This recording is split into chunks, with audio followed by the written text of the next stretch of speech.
fais partie du concours Top Chef. C'est quelque chose d'extraordinaire, complètement ouf. C'est vraiment une consécration d'être là aujourd'hui. Pour moi, c'est ma renaissance. La cuisine, c'est comme dans la vie, il faut jamais rien lâcher. Ce que je veux, c'est percuter les chefs. Qui se disent, ok, bah le petit là, il a provoqué quelque chose quoi. Dans ma cuisine, je suis très libre et très créative. Ça change un petit peu de ce qu'on a l'habitude de voir. 15 cuisiniers de caractère. 15 univers culinaires détonnants. 15 jeunes espoirs de la cuisine française qui ont tous le même rêve. Remporter le titre prestigieux de Top Chef. Et cette année, 4 chefs de brigade d'exception vont les pousser à donner le meilleur d'eux-mêmes. Hélène Darroze, qui vient d'obtenir une 3e étoile à Londres. Paul Perret, triplement étoilé. Et Philippe Etchebest, meilleur ouvrier de France et chef étoilé, accueille un nouveau juré, Glenn Vielle. Waouh, délire. Chef 3 étoiles le plus jeune de France, sa cuisine hors norme l'a hissé parmi les plus grands noms de la gastronomie. Glenn Vielle, il a la fougue de la jeunesse, le génie d'un 3 étoiles. Ça va être un adversaire redoutable. Nos 4 jurés vont épauler les candidats lors de défis culinaires exceptionnels lancés par des chefs qui ont une vision de la cuisine unique au monde. La semaine dernière, c'est la brigade de Paul Perret qui a perdu l'un de ses membres, Logan. C'est une aventure que j'oublierai jamais en tout cas. Ce soir, la compétition reprend avec la présence exceptionnelle de la seule chef britannique à avoir 3 étoiles, Claire Smith. Claire Smith, elle est capable de prendre une simple pomme de terre et d'en faire quelque chose qui est juste magnifique. C'est incroyable, mais de ces produits pleins d'humilité, elle en fait des chefs-d'œuvre. Elle va lancer un défi colossal aux candidats. Ils devront sublimer l'un des légumes les plus humbles de la cuisine. Et la star du jour, c'est l'oignon. Les brigades vont devoir faire de ce produit la star de leurs assiettes. On retrouve vraiment l'oignon alors qu'il est totalement déstructuré. On va avoir toutes les textures possibles d'oignon, donc c'est très appétissant. Ah, c'est beau ça, hein? I love oignon, I love blue. Ouais, on parle pas l'anglais, mais par contre notre assiette, elle va lui parler. Puis les candidats seront jugés par l'un des plus grands pâtissiers français, élu meilleur chef pâtissier du monde en 2017, Dominique Ansel. Il est le créateur d'un concept spectaculaire en pâtisserie, le dessert vivant. Un dessert qui prend vie et se transforme devant les clients. On apporte une assiette vraiment très jolie et on va leur demander de mettre l'assiette en flamme.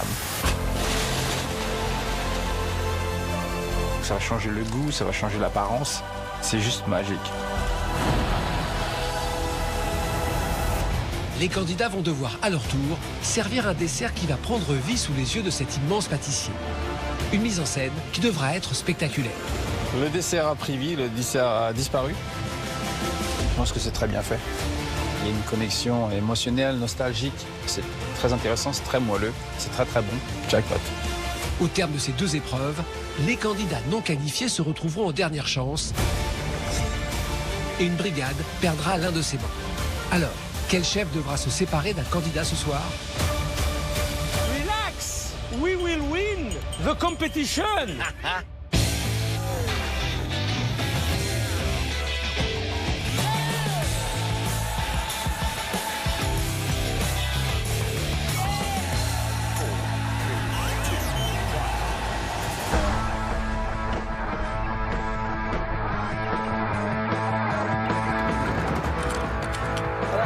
Levez le bras que vous entendez.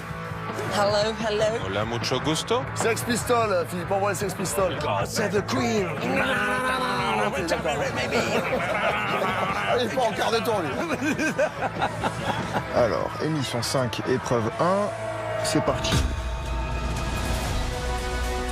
Pour entamer cette 5e semaine de concours, les candidats vont avoir le privilège d'être challengés et dégustés par la seule chef britannique à avoir 3 étoiles, Claire Smith. Sacrée meilleure femme chef du monde en 2018, c'est une véritable légende en Angleterre, à tel point qu'elle a été choisie par la famille royale britannique pour réaliser le dîner de mariage d'Harry et de Meghan. Claire Smith, c'est la seule chef britannique aujourd'hui à avoir 3 étoiles. C'est quand même exceptionnel. Claire Smith, sa cuisine, c'est vraiment une cuisine de produits. Elle est capable de prendre une simple pomme de terre et d'en faire quelque chose qui est juste magnifique, en jouant sur les textures, sur les goûts. C'est incroyable, mais de ces produits pleins d'humilité, elle en fait des chefs-d'œuvre. Chers candidats, voici Claire Smith. Claire Smith, c'est la grosse cavalerie, 3 étoiles Michelin, c'est du gros niveau. Ce qui est génial dans Top Chef, c'est qu'on a l'impression qu'à chaque épreuve, il nous ramène quelqu'un d'encore plus incroyable, d'encore plus prestigieux, avec encore plus de titres. Ça met la pression. Bonjour chef, merci d'être avec nous dans Top Chef. Alors, quel thème vous réservez aux candidats aujourd'hui? L'ingrédient d'aujourd'hui, on peut le trouver partout, dans toutes les cuisines de maison. Il pousse partout dans le monde, on l'utilise toute l'année. C'est un peu la base de beaucoup de plats que l'on cuisine. C'est donc un produit très humble, très simple. Le produit que vous allez devoir sublimer, le voici.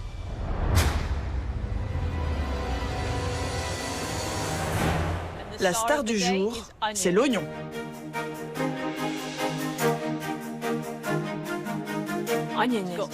L'oignon, il y a tellement de manières de le cuisiner. Et il y en a de toutes sortes, avec des goûts différents.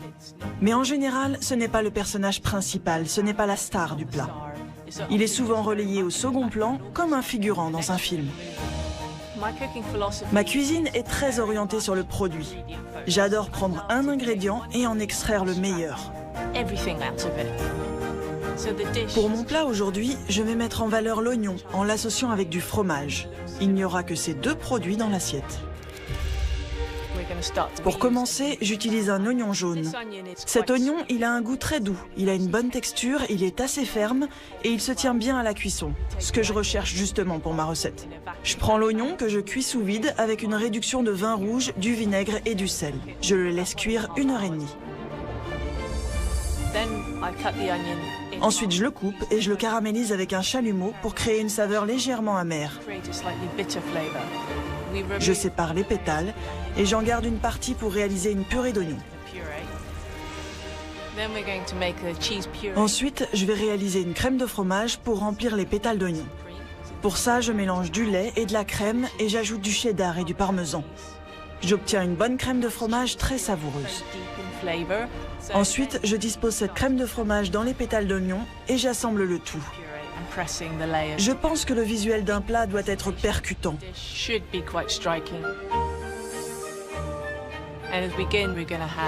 Je commence avec la purée d'oignon.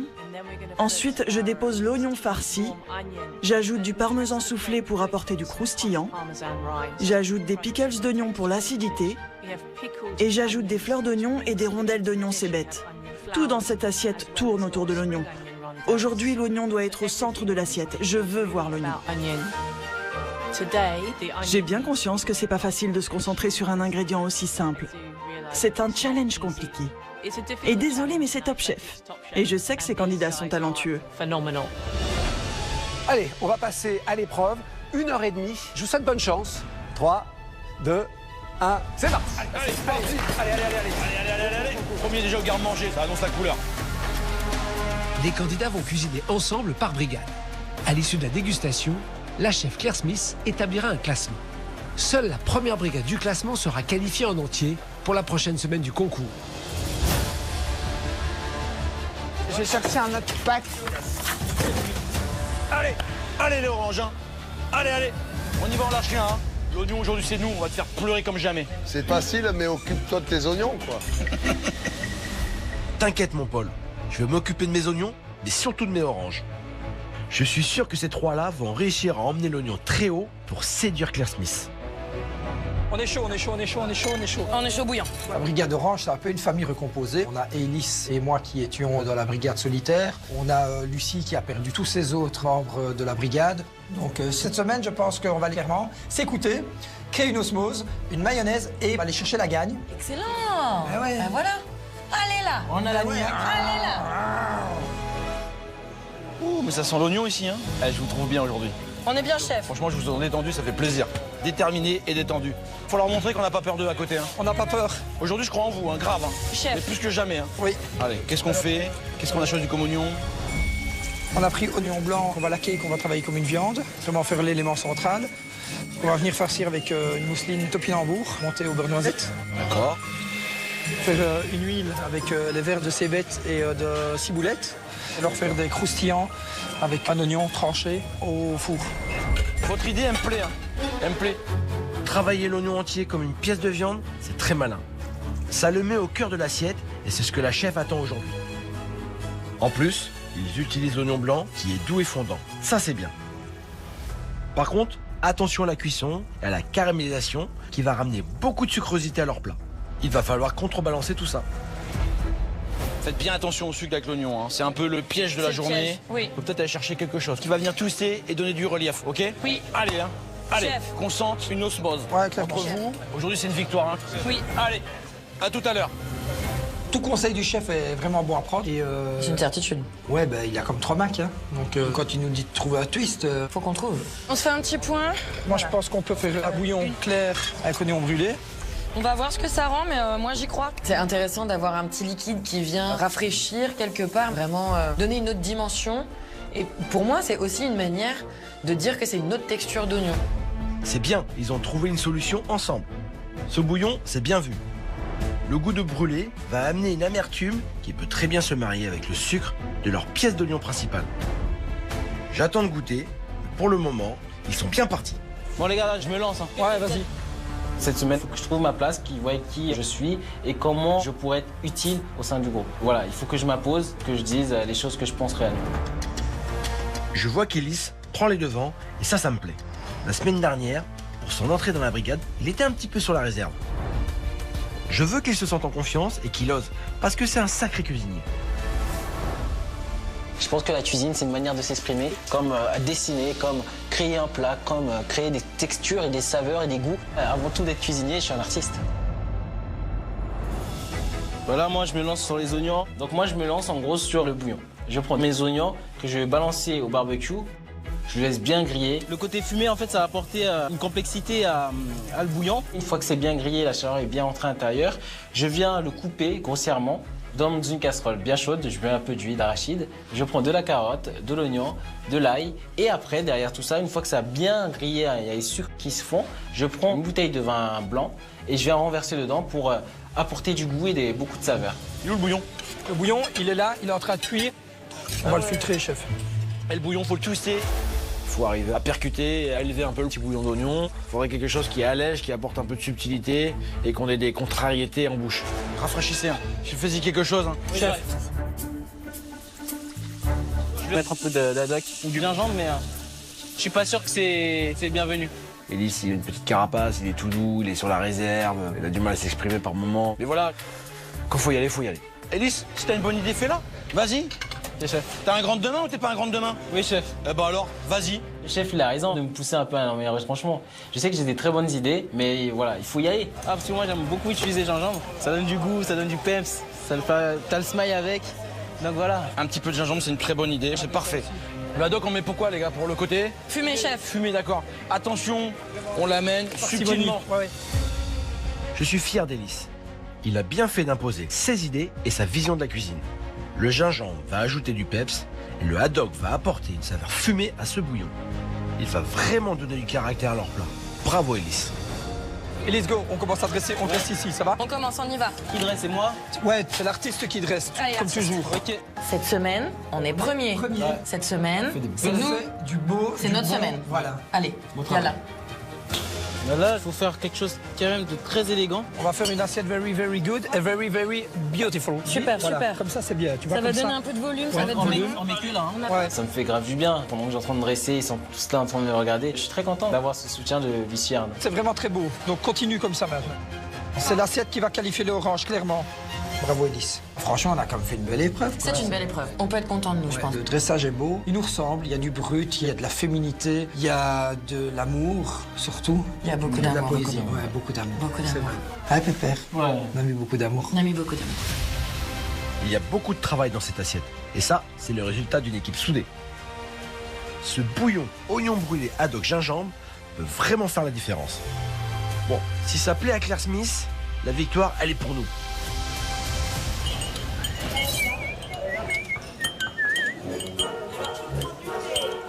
Tu veux un oignon dans ton café, Philippe, ça va? I drink a cup of tea because I have the time. Because I am very cool.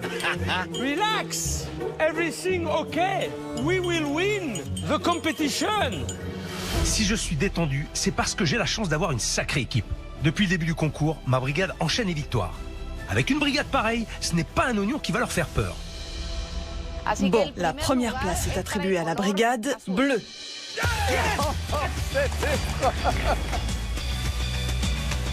Couleur bleue. C'est magnifique. Yes! Oh putain! L'association Melon et Capre. Yes! Yes! Bah! La victoire depuis le début, elle est à nous et puis on n'a pas envie de laisser notre place et puis on s'y habitue aussi en même temps. On est bien à chaque fois. Donc autant essayer de continuer comme ça. Cette lignée-là et on se fait plaisir. L'oignon fait la force. Aujourd'hui, c'est de l'oignon. C'est l'oignon power. Non, t'as mis des belles chaussettes aujourd'hui, Sébastien, là. C'est quoi ça? C'est des chaussettes que mes petites sœurs m'ont offert. C'est Patrick. On n'attend pas Patrick?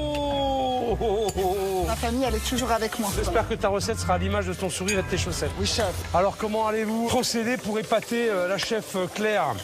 Hein? Alors, on va partir sur une sorte de grosse raviole d'oignon. Ouais. On va commencer à cuire cet oignon entier pour pouvoir en faire une raviole. Donc retirer le pétale bien confié à l'intérieur de l'oignon complet. Faire une petite farce à l'intérieur avec des oignons crus, cuits, beaucoup d'herbes aromatiques. Et ensuite, on va préparer un petit œuf très crémeux pour amener une grosse gourmandise. Et on va réaliser aussi un ketchup d'oignon rouge pour apporter le côté un peu bien relevé, un côté vinaigré. On va réaliser un bouillon de jus d'oignon avec des coquillages à l'intérieur. Ça va faire le liant de tous ces éléments et ça va donner une iode en plus à cette entrée. C'est pas mal. Alors, il y a beaucoup de choses, les gars. Il y a beaucoup de techniques de cuisson, beaucoup d'approches. Je savais bien qu'ils allaient être inspirés, mes bleus. Ce pétale d'oignon confit façon raviole, c'est une très bonne idée. Ça met bien l'oignon au centre de l'assiette. Les herbes de la farce vont rafraîchir l'oignon confit et le bouillon de coquillage va apporter un côté iodé qui peut vraiment donner du relief au plat. Alors le risque, c'est que ça manque quand même un peu de texture. Oui, les textures vont être importantes. Faites gaffe à ça. Oui, chef. Parce que vous n'avez pas intérêt à faire un autre truc à côté. On entend ce qu'il nous dit le chef sur ce manque de texture. Il faut vite réagir et trouver une solution. Qu'est-ce qu'on pourrait mettre dans cet oignon-là? On peut faire des cristallines aussi d'oignons, des chips d'oignons très grands. Allez, c'est parti les gars. J'ai taillé à la trancheuse mon oignon pour en avoir des fines tranches. Je les étale sur une plaque avec un papier sulfurisé. Une deuxième plaque par-dessus. Voilà. On va les mettre là comme ça. À peu près 20 minutes à 180 degrés au four. Cette cristalline, elle va apporter beaucoup de croquants, un peu chips dans cette assiette qui peut être intéressante sur une nouvelle texture d'oignon. Ah, c'est beau ça, hein? Bien joué, Michael. Cette chips d'oignon, c'est la texture qu'il manquait à leur plat. Elle va apporter de la mâche et du croustillant. Allez, mec, on s'applique, hein, on s'applique. La victoire, elle est pour les bleus aujourd'hui. I love oignon, I love blue. Ouais, on parle pas l'anglais, mais par contre, notre assiette, elle va lui parler. Where is Brian? Brian in the kitchen. Yes, it's okay for me.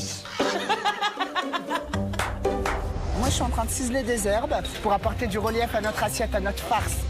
La farce qui va être au centre de notre oignon. J'utilise les oignons doux des Cévennes pour leur côté doux. J'ajoute des herbes, de la cébette, de la coriandre, de la ciboulette. Il y a beaucoup d'herbes là. Je sens beaucoup les herbes. On a mis un tout petit peu de coriandre. Ouais, je sens le coriandre. Ouais. Je suis tombé dessus, il ne faut pas plus, hein, faites gaffe. Le produit star, c'est l'oignon. Il faut bien qu'on ressente l'oignon quand même. Oui, chef. Je goûte, je rectifie l'assaisonnement. Je rajoute un peu de ketchup d'oignon. Il me reste quelques oignons caramélisés, je rajoute dedans, je remets un peu de coque. Ça, c'est très bon.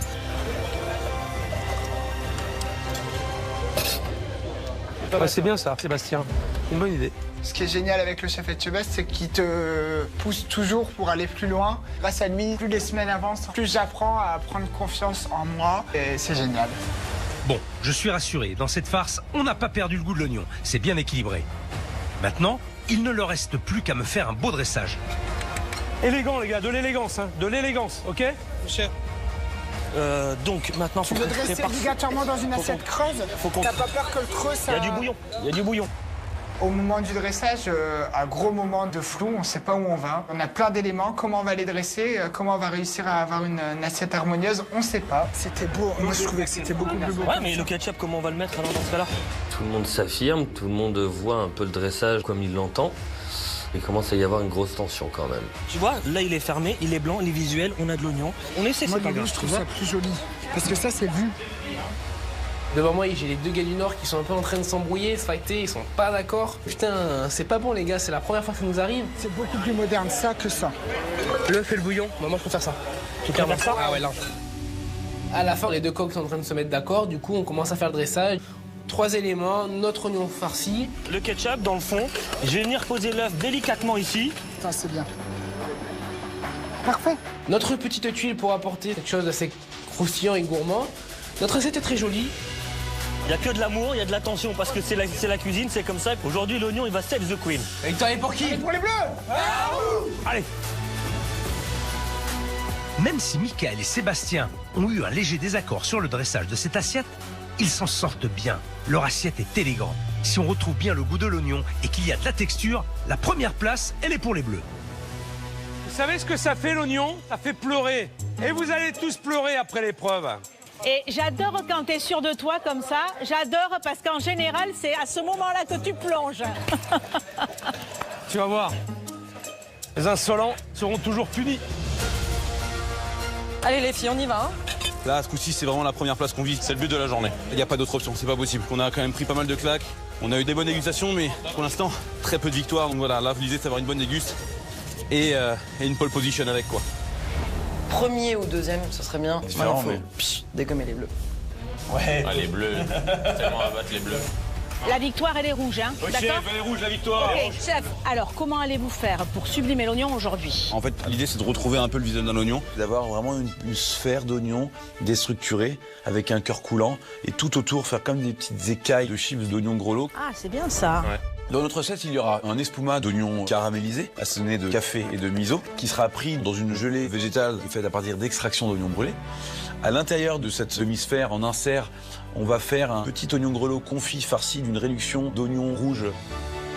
Autour de l'oignon, on va faire des chips d'oignons grelots séchés au four. Et ensuite, on clochera l'assiette et on fumera au café pour apporter une aromatique. Ok, bon, et l'oignon, hein, il y en a quand même 4 sortes, donc ça c'est bien. L'association oignon-café, elle est intéressante. Oignon-café, moi, c'est une association que j'aime beaucoup. Hein. C'est une association qui marche, ça peut apporter une amertume, ça va faire une jolie balance. Maintenant, un gros challenge les attend. C'est leur demi-sphère d'espuma d'oignon farci. C'est une préparation très technique, car leur espuma doit prendre suffisamment au froid pour que la gelée puisse l'enrober et se figer. Allez les rouges, on relâche rien. Là, faut qu'on y aille assez vite, qu'on ait lancé les préparations. Quelques manipulations, quelques temps de prise, pour qu'on ait le temps de goûter encore une fois. On va faire l'espuma d'oignons caramélisés. J'ai plus pas mal d'oignons. Je les émince assez finement et je vais les faire revenir avec de l'huile d'olive dans une casserole, bien colorée, un peu caramélisée, à la limite du brûlé. Donc là, je mixe les oignons compotés pour faire justement cette espuma. J'ajoute dans le blender la crème infusée au café pour apporter un peu d'amertume qui va un peu équilibrer sur l'acidité de l'oignon. Tiens, goûte vite là. Il faut vraiment qu'on la mette à refroidir. C'est bon, assez là. Allez, Ensuite, je mets la crème dans un siphon et je viens verser la préparation dans des demi-sphères en silicone. Je mets ces demi-sphères au froid négatif. L'attente est longue et du coup, forcément, le stress monte un peu. Cet espuma, j'ai pas du tout l'habitude de faire ça, mais bon voilà, c'est Top Chef, donc quoi qu'il en soit, je suis là pour sortir de ma zone de confort. Et là, j'avoue que j'ai un peu les coups de bain-marie comme on dit chez nous. En prenant en charge cet espuma, c'est une grosse responsabilité parce que si je le foire, je fais foirer tout le monde. Allez, viens là, ma coquine. Allez, bien ou pas? Attends, je vais te le dire dans 1, 2, 3, ça va jouer maintenant là. Ça passe moyen. Je réalise que ça va pas forcément le faire. L'espuma pas prise, elle est toute molle encore, je mets mon doigt et je m'enfonce dedans. J'ai les chocottes à ce moment-là. Parce que finalement, toutes nos assiettes là, elles se jouent à ce moment-là. Ça manque encore un peu, putain. Là, j'ai mes vanneurs. Ah putain, c'est trop chaud. Quand je réalise que ça va pas forcément le faire, moi, la solution miracle, je vais chercher un peu d'azote. Allez, cool. Donc là, j'ajoute un petit peu d'azote, ça va me permettre de gagner un peu de temps là. En fait, l'azote, c'est un liquide à moins 196 degrés Celsius. Forcément, quand on verse un liquide très très froid sur quelque chose, bah ça le refroidit. Tu arrives ou pas? Attends, ça manque encore de froid là. C'est pas prêt. Je sens que Thibaut, il est un petit peu au bord, donc je vais lui donner un coup de main. J'arrive pas à le sortir, mon gars. Au moins un. C'est bon, t'en as un? Oh oui, c'est bon. Oh là là. Un oignon, ma gueule. On l'a pas vu venir, hein. Soulagement, je suis content, nickel. Il n'y a plus qu'à vérifier que là je les prends bien. Ok. C'est joli, les gars. Ça a l'air de prendre. Yes, c'est trop cool, c'est trop bien, c'est exactement ce qu'on voulait faire. Cette demi-sphère est parfaite. Je suis fière de Thibaut qui propose une autre cuisine que celle qu'il a l'habitude de faire. Et en prime, il y a une super cohésion d'équipe. Il ne leur reste plus qu'à faire un dressage 3 étoiles pour remporter l'épreuve. Allez, là vous avez joué à fond sur l'idée de l'oignon mystérieux. Il faut que Claire, elle ait vraiment une belle surprise. Hein. Chef. La chef d'Arrose, c'est une femme très très douce, qui a un management très cohésif. C'est quelqu'un de très posé aussi et je pense qu'on a une bonne connexion. Donc c'est chouette, je suis pas dépaysée. Moi, dans mon restaurant, j'ai que des filles en cuisine. Pendant longtemps, j'ai eu une brigade avec principalement des garçons. Il y a eu quelques épisodes un petit peu compliqués. Et en fait, naturellement, on s'est retrouvés que des filles en cuisine. Et on s'est rendu compte qu'il y avait un esprit d'équipe qui était plus fort. Chef Hélène Darroche, Claire Smith, c'est un honneur de pouvoir cuisiner pour ces femmes qui ont réussi dans un milieu qui est quand même assez difficile. Donc évidemment, j'ai pas envie de les décevoir. Moi, mon rêve, ce serait d'être la première chef étoilée au Portugal. Non, mais cette assiette-là, il faut qu'elle nous qualifie. On va faire un truc laser. Ce qui va faire la différence sur ce plat, déjà, on retrouve vraiment l'oignon alors qu'il est totalement déstructuré. On va avoir toutes les textures possibles d'oignon, donc c'est très appétissant. Puis voilà quoi. Parce que de toute façon, ce qui va faire la différence, c'est qu'on est les rouges et qu'aujourd'hui on gagne. Et pour les rouges, Alport. Nous, on est des winners. Hein. Are you talking to me? Are you talking to me? Et ça parle beaucoup, mais il se passe pas grand-chose. Hein. Non, mais il va voir de quel oignon je me chauffe, le Glen. La team casquette a perdu l'un des siens la semaine dernière, Logan. Mais le spectacle continue. Notre leader est parti. Notre leader, ouais, notre papa Logan est parti. Ouais. Le papounet, il est parti. Ouais. Mais on est à bloc. Ouais, puis on se dit qu'on va la gagner pour lui, celle-là. Ouais, 2 tabasseurs et ça me fait pas peur d'être à 2 contre 3. On va tout défoncer là. Là, on va se la donner 2 fois plus que les autres. Les autres sont à 3, ils ont un avantage.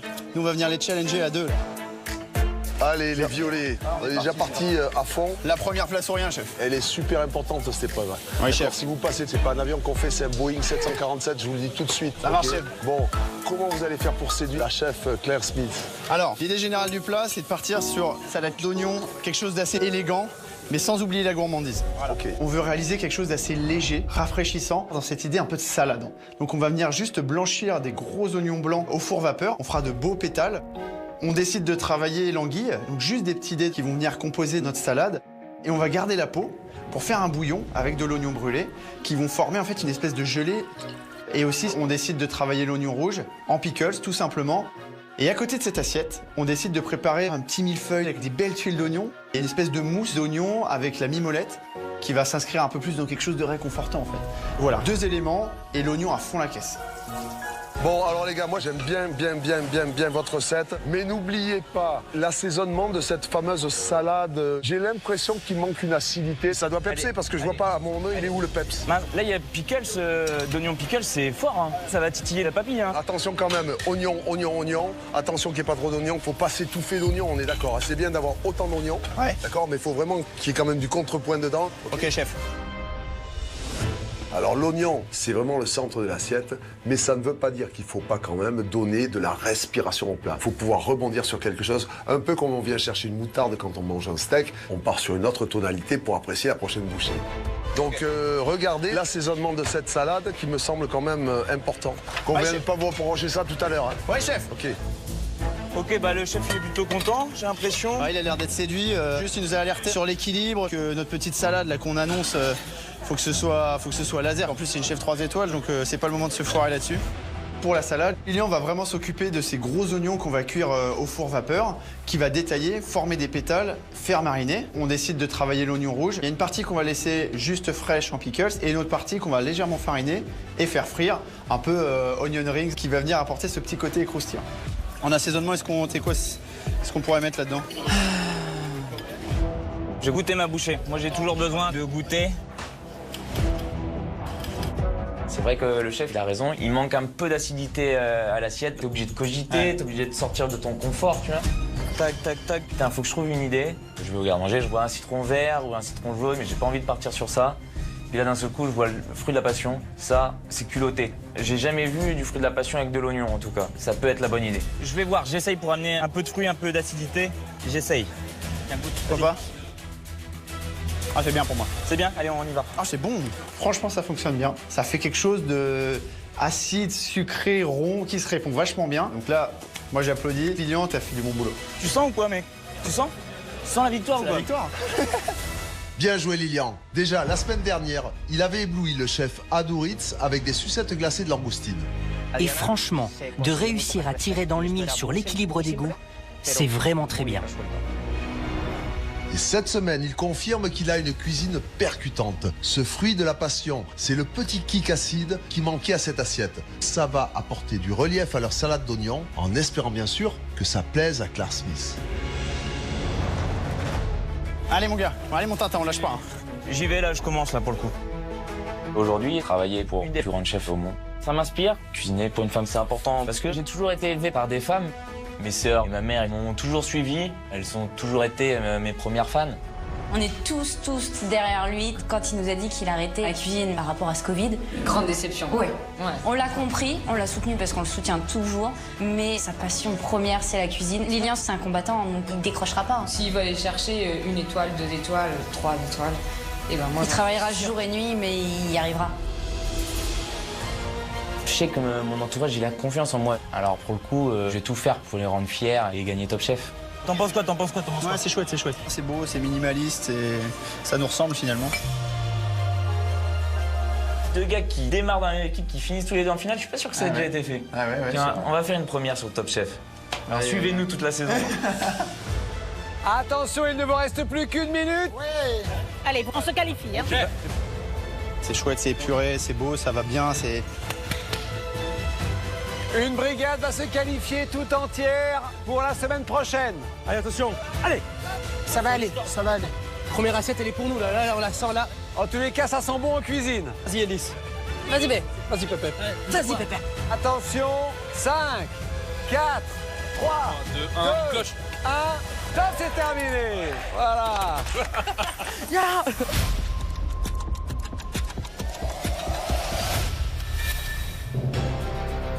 Place à la dégustation avec la seule chef britannique triplement étoilée. Claire Smith devra faire un classement des 4 assiettes pour déterminer qui sera directement qualifié pour la semaine prochaine et qui devra participer à l'épreuve suivante. Une deuxième épreuve inédite où les candidats devront relever un défi lancé par le chef Dominique Ancel, meilleur chef pâtissier du monde en 2017. Ce que je recherche aujourd'hui, c'est que vous donniez vie à un dessert. Donc c'est quelque chose qui peut fondre, qui peut s'enflammer pour vraiment transformer le dessert pour qu'il devienne quelque chose de nouveau. Allez, on passe à la dégustation. Allez. C'est à nous les gars, hein. C'est au rouge et on y croit. Hein. Allez, première assiette, fleur d'oignon. Ça sent délicieusement bon. L'oignon, il est joli, sphérique, comme on avait imaginé. Le but, c'était vraiment d'avoir l'oignon, la star de l'assiette. Là, il y est. Donc, on est très content de l'assiette finale. Je pense qu'on a nos chances. C'est une assiette dont on est assez fiers. C'est magnifique. C'est très bien présenté. L'odeur est vraiment délicieuse. Il y a tout un théâtre qui se produit ici. Il y a une odeur de fumée qui se dégage. Il y a également des couleurs magnifiques.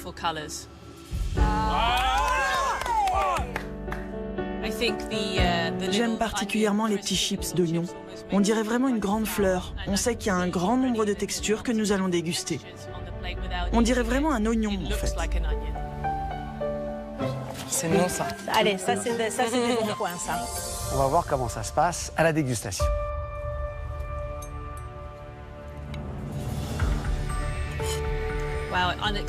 Je ne m'attendais pas à ce que ce soit tout liquide à l'intérieur. Nickel, ça coule bien. Ça coule bien. Nickel, ça coule bien. C'est bien crème. Que ce soit tout liquide à l'intérieur, c'est inattendu. Pour tout vous dire, je m'attendais à ce que ce soit un oignon au centre. Mais ça n'est pas le cas, on dirait une mousse.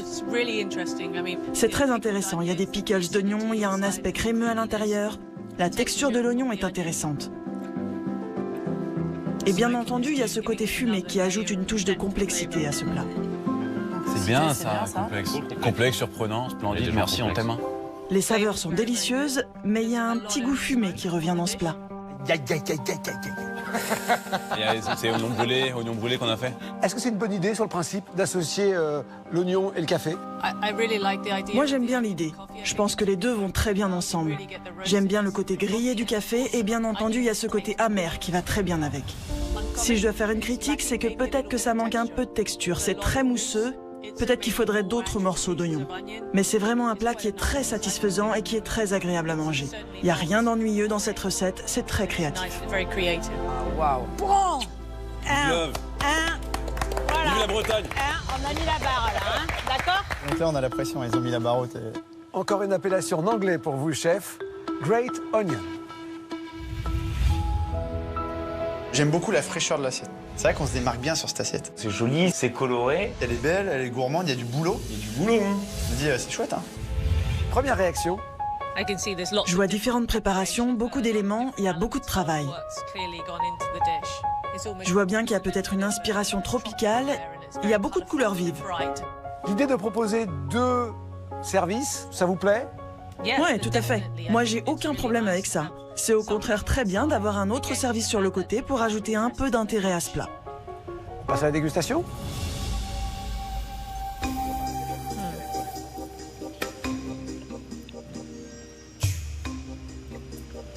C'est intéressant l'utilisation du fruit de la passion. Ça fait ressortir le côté fruité de l'oignon. Bien sûr. Comment ça, je veux dire, alors? Putain! Bien joué. Ça marche vraiment bien et l'anguille fumée donne vraiment une profondeur à ce plat. C'est très intelligent comme recette. Ça crée une salade très légère avec beaucoup d'éléments, des textures et tout est très bon. Faut pas qu'on oublie la petite assiette de côté, hein. Là, c'est la gourmandise.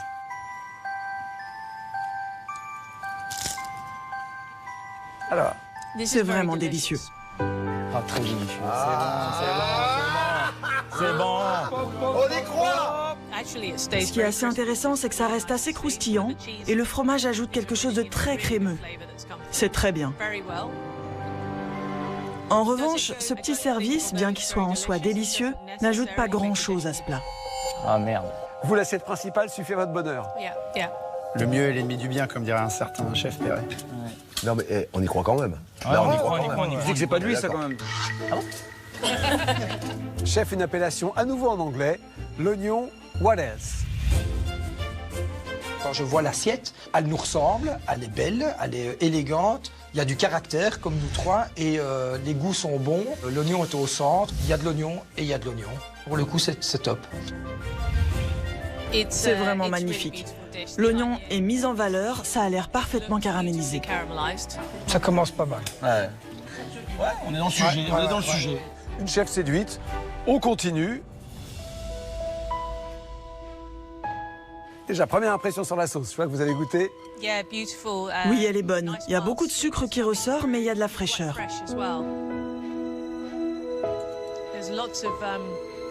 Il y a beaucoup de texture dans ce plat et j'aime ce côté fumé.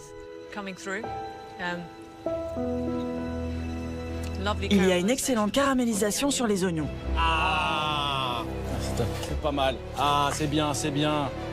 Il y a des saveurs qu'on distingue, mais l'oignon reste vraiment au cœur de ce plat. Le haddock fumé vient relever le goût de l'oignon. Ça mériterait peut-être de l'acidité, juste un petit peu. Ah ouais. Une petite acidité. Ah, bisous, j'arrive. Un petit quelque chose pour lui donner une autre dimension. Mais dans l'ensemble, c'est une assiette réussie. C'est une très belle assiette. C'est une très belle assiette, les gars. C'est bien. Ouais, ça fait plaisir. On retient ça. Claire, on passe à l'assiette suivante. J'ai les mains moites, je suis stressé, ça coule. Onion Save the Queen. Visuellement, moi je suis très satisfait au final. Je vois pas beaucoup de points faibles sur cette assiette. Le rendu me plaît beaucoup. Il y a de grandes possibilités d'être qualifié. Réaction sur ce visuel, chef. C'est une belle assiette, très élégante. L'oignon est bien mis en avant, j'aime bien la vivacité des couleurs. Je sais pas vraiment où se situe la reine dans ce plat, mais je trouve ce plat extrêmement joli. Le visuel est bien. Déjà, c'est bien. Maintenant, c'est le goût, hein, les gars. C'est le goût. On va voir la dégustation. J'ai l'indication. Il faut juste verser le bouillon à côté de l'oignon. Ça va. Stop.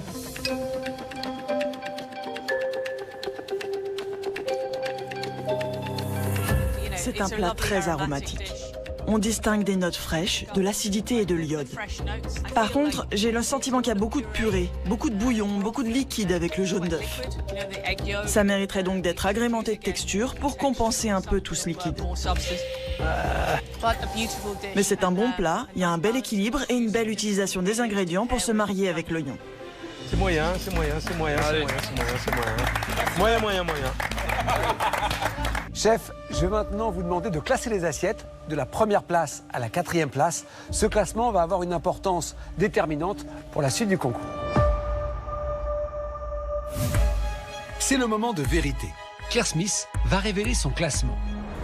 Pour la première brigade, les 3 candidats seront directement qualifiés pour la semaine prochaine. Pour la brigade en 2e position, le chef devra faire un choix, qualifier 2 de ses candidats et en envoyer un faire la prochaine épreuve.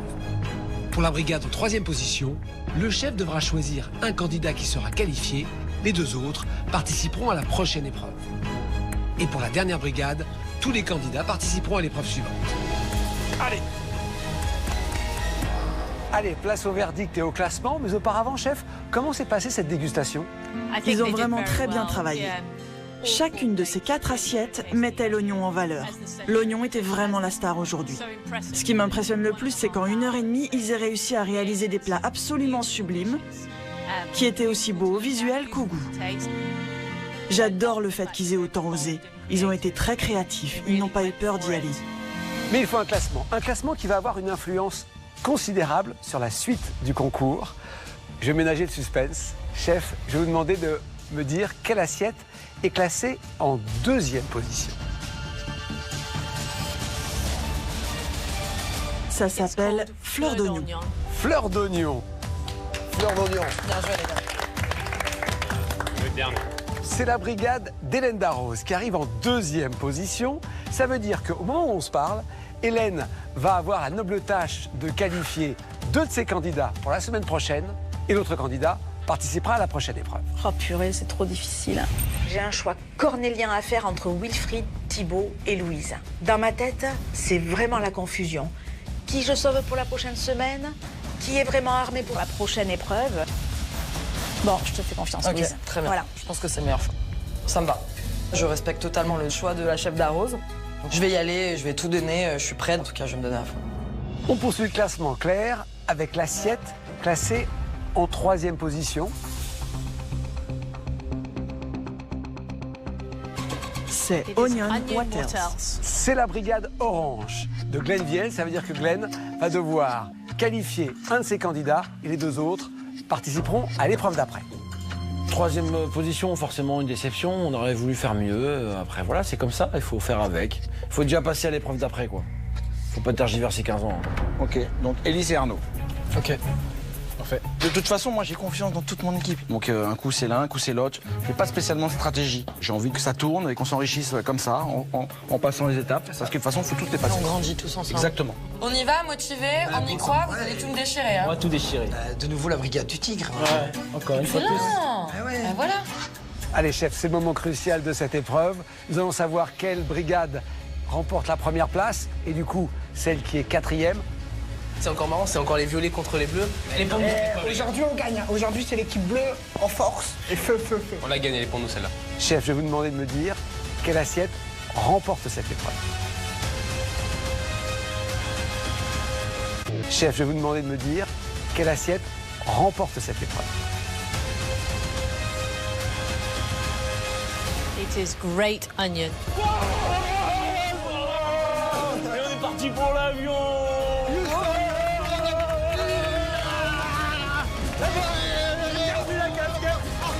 C'est la brigade violette de Paul Perret qui remporte cette épreuve. C'était un plat vraiment magnifique, à la fois très libre, très bien équilibré. J'ai pris du plaisir à le manger. J'ai aimé les fruits de la passion qui ont vraiment élevé ce plat et l'anguille fumée aussi.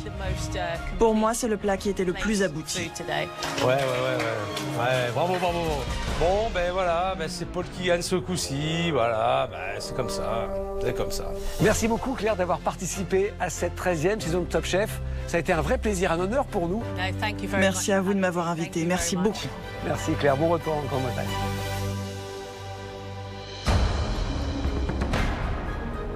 Pour cette deuxième épreuve, les candidats ont rendez-vous avec un chef pâtissier français qui est une star aux États-Unis. Les gens font la queue durant des heures pour déguster sa création phare, le cronut, un mélange délicieux de donuts et de croissants. Et il a même été élu meilleur chef pâtissier du monde en 2017. C'est Dominique Ansel. Dans les desserts, c'est toujours très important de raconter une histoire, quelque chose dont on va se souvenir. Soit par des choses qui vont nous toucher, des choses qui vont se transformer, des choses qui vont changer dans le dessert. Le dessert vivant, pour moi, c'est quelque chose qui se modifie au niveau de la présentation, mais aussi qui change les textures, les saveurs, quelque chose qui va nous émerveiller. J'avais à New York un menu de dégustation avec seulement des desserts. Un des desserts s'appelait le First Heartbreak, le premier cœur brisé. L'idée, c'était vraiment de penser à qu'est-ce qu'on mange quand on a le cœur brisé. Et à 95% des gens mangent de la glace.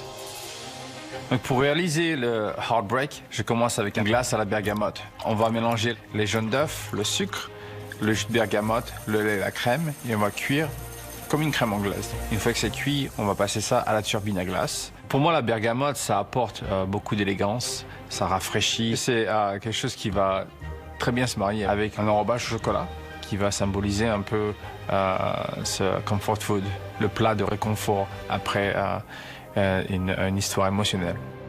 Ça va être placé sur un pain de gêne au chocolat. Ensuite, l'idée, c'est de faire une belle marguerite qui symbolise l'amour. On décroche les pétales un par un. Je t'aime un peu, beaucoup, à la folie, etc. Pour faire les pétales. On va réaliser une meringue suisse. C'est une meringue avec un mélange de sucre glace et de blanc d'œuf qui va être poché au bain-marie. Ensuite, ça va être émulsionné au batteur et cuit au four. Pour la présentation de ce plat, on a décidé d'utiliser une assiette noire dans laquelle on va mettre le pain de gêne au chocolat. À l'intérieur du pain de gêne, on va pocher un crémeux au chocolat. Ensuite, on va placer les meringues blanches et cette glace à la bergamote avec du marshmallow. Ensuite, on va glisser le papier de riz autour de la petite assiette. On apporte à nos clients une assiette qui est vraiment très jolie, très bien présentée, et on va leur demander de mettre l'assiette en flamme. Ce qui va brûler, c'est le petit papier de riz qui va se consumer petit à petit, qui va faire fondre les meringues. Et aussi, ça va commencer à flamber le marshmallow. Donc ça va changer le goût, ça va changer l'apparence. Et c'est juste magique. Là, cette transformation est très importante pour moi.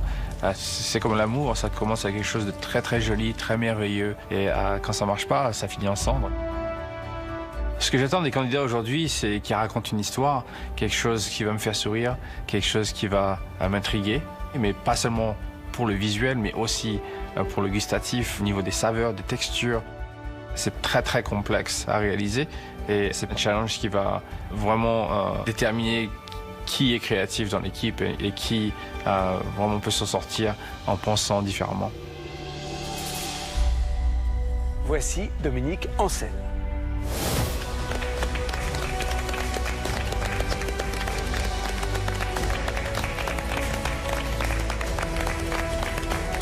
Bonjour Dominique. Bonjour. Merci d'être avec nous dans Top Chef. Alors, vous allez lancer un sacré défi aux candidats de Top Chef. Si j'ai bien compris, il va falloir faire un geste culinaire devant vous. Exactement. Ce que je recherche aujourd'hui, c'est que vous donniez vie à un dessert. Parce que pour moi, les histoires sont très importantes. C'est la connexion avec nos clients. On raconte une petite histoire, des choses qu'on a vécues dans la vie.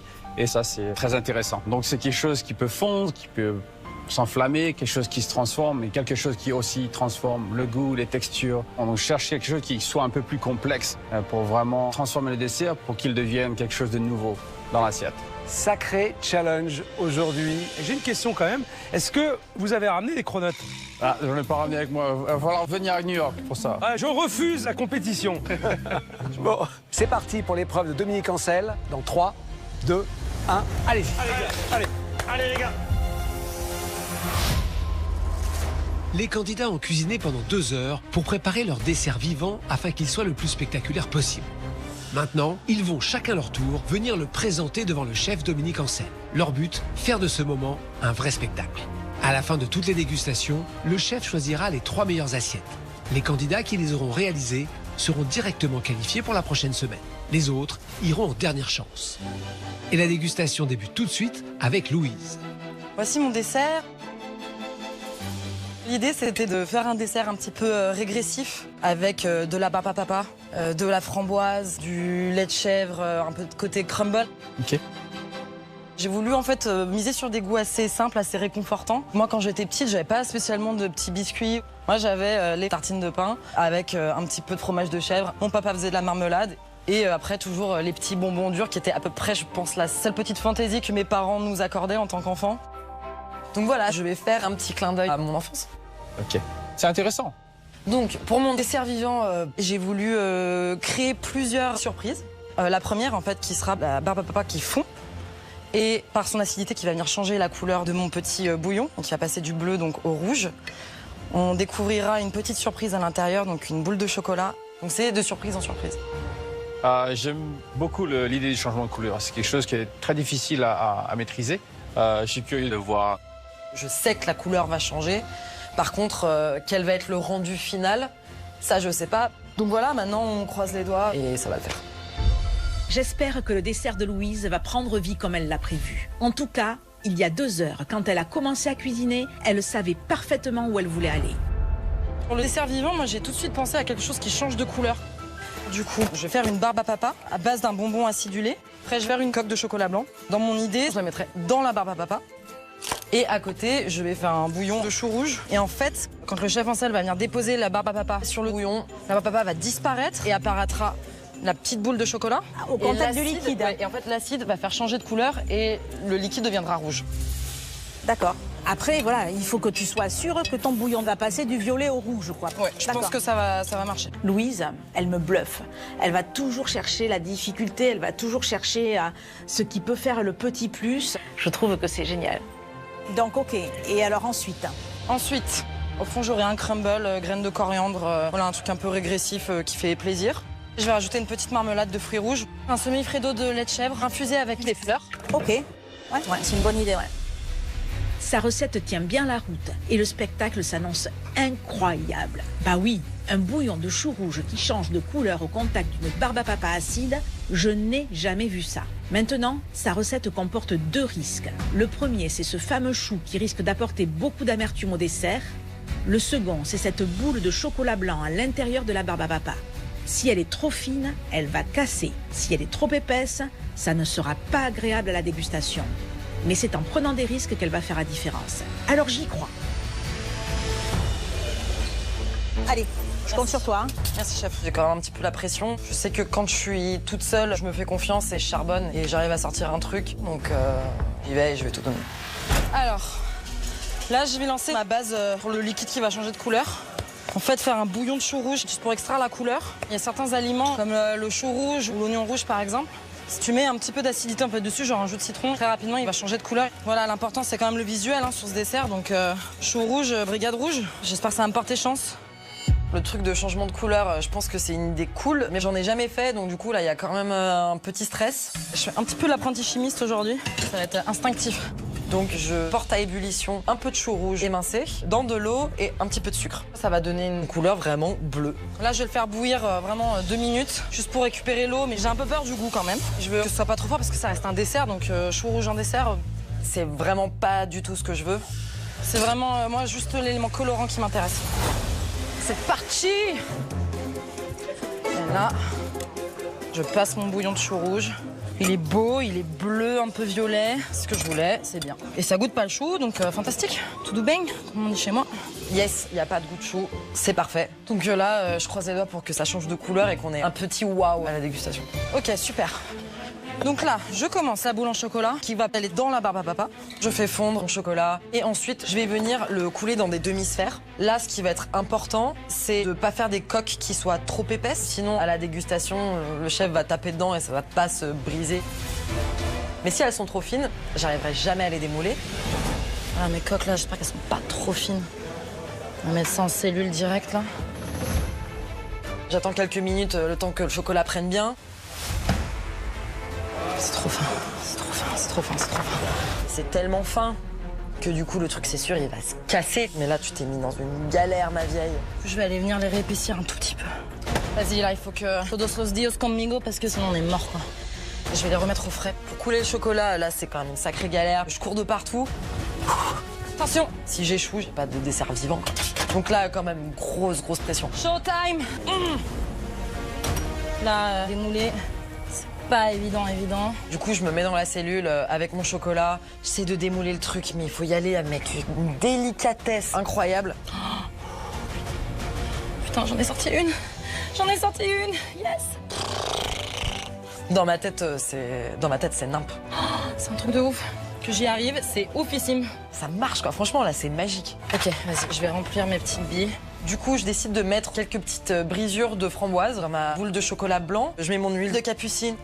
Là, je vais venir venir la coller sur l'autre moitié. Bon, j'en ai une qui tient bien. Je suis tellement contente. J'ai fait une petite boule en chocolat blanc dans laquelle je peux peut-être lire l'avenir. Lire la qualification, ce serait cool. C'est clair. En tout cas, Louise a mis toutes les chances de son côté. Il ne lui reste plus qu'à finaliser son dressage et préparer sa mise en scène, et on croise les doigts. C'est important qu'on ait une jolie couleur, voilà, que ça bleu, faut que ça marche. Pour finir, là dans mon dessert, je viens réaliser donc ma barbe à papa au bonbon acidulé. Ok, je vais voir si ça marche, je balance mon sucre de mes bonbons. Cette barbe à papa, c'est vraiment toute mon enfance, c'est lié à mes souvenirs de la cuisine. J'ai toujours été passionnée, j'ai toujours cuisiné depuis que je suis toute petite. J'ai été vraiment prédestinée à faire ce métier-là, et en fait tout le monde le savait sauf moi. Toute ma famille me disait, mais en fait Louise, toi on sait depuis que t'as 5 ans que tu vas faire ça. C'est genre une évidence. Et là je suis à Top Chef, tu vois, genre... What? Après, j'espère vraiment que tout ce que j'ai engagé comme travail, ça va marcher, quoi. Pour finir, je viens prendre ma barbe à papa, insérer ma sphère. Et voilà, il faut juste que ça marche et que ça plaise au chef en salle aussi.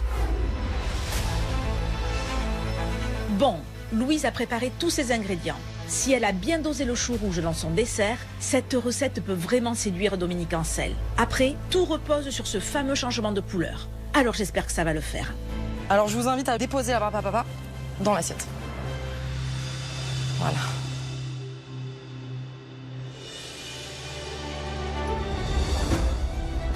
Ah ouais. Ah, c'est bien, c'est intelligent. Ouais, c'est calme. Le dessert a pris vie, le dessert a disparu, à la moitié en tout cas. La couleur a changé. Et qu'est-ce qui change la couleur du bouillon? C'est l'acidité. C'est l'acidité. En fait, le bouillon, je l'ai fait à base de chou rouge. Je suis allée récupérer en fait les molécules et la couleur qui m'intéressaient. Et avec l'acidité du bonbon avec laquelle j'ai réalisé la barbe à papa, celle-ci va venir changer de couleur. Ok. C'est intéressant. La couleur a changé, ça a un peu fondu. Une petite histoire derrière, donc je pense que c'est très bien fait. Ouais, c'est sympa, c'est bien fait, franchement. Ouais, c'est bien. Ouais.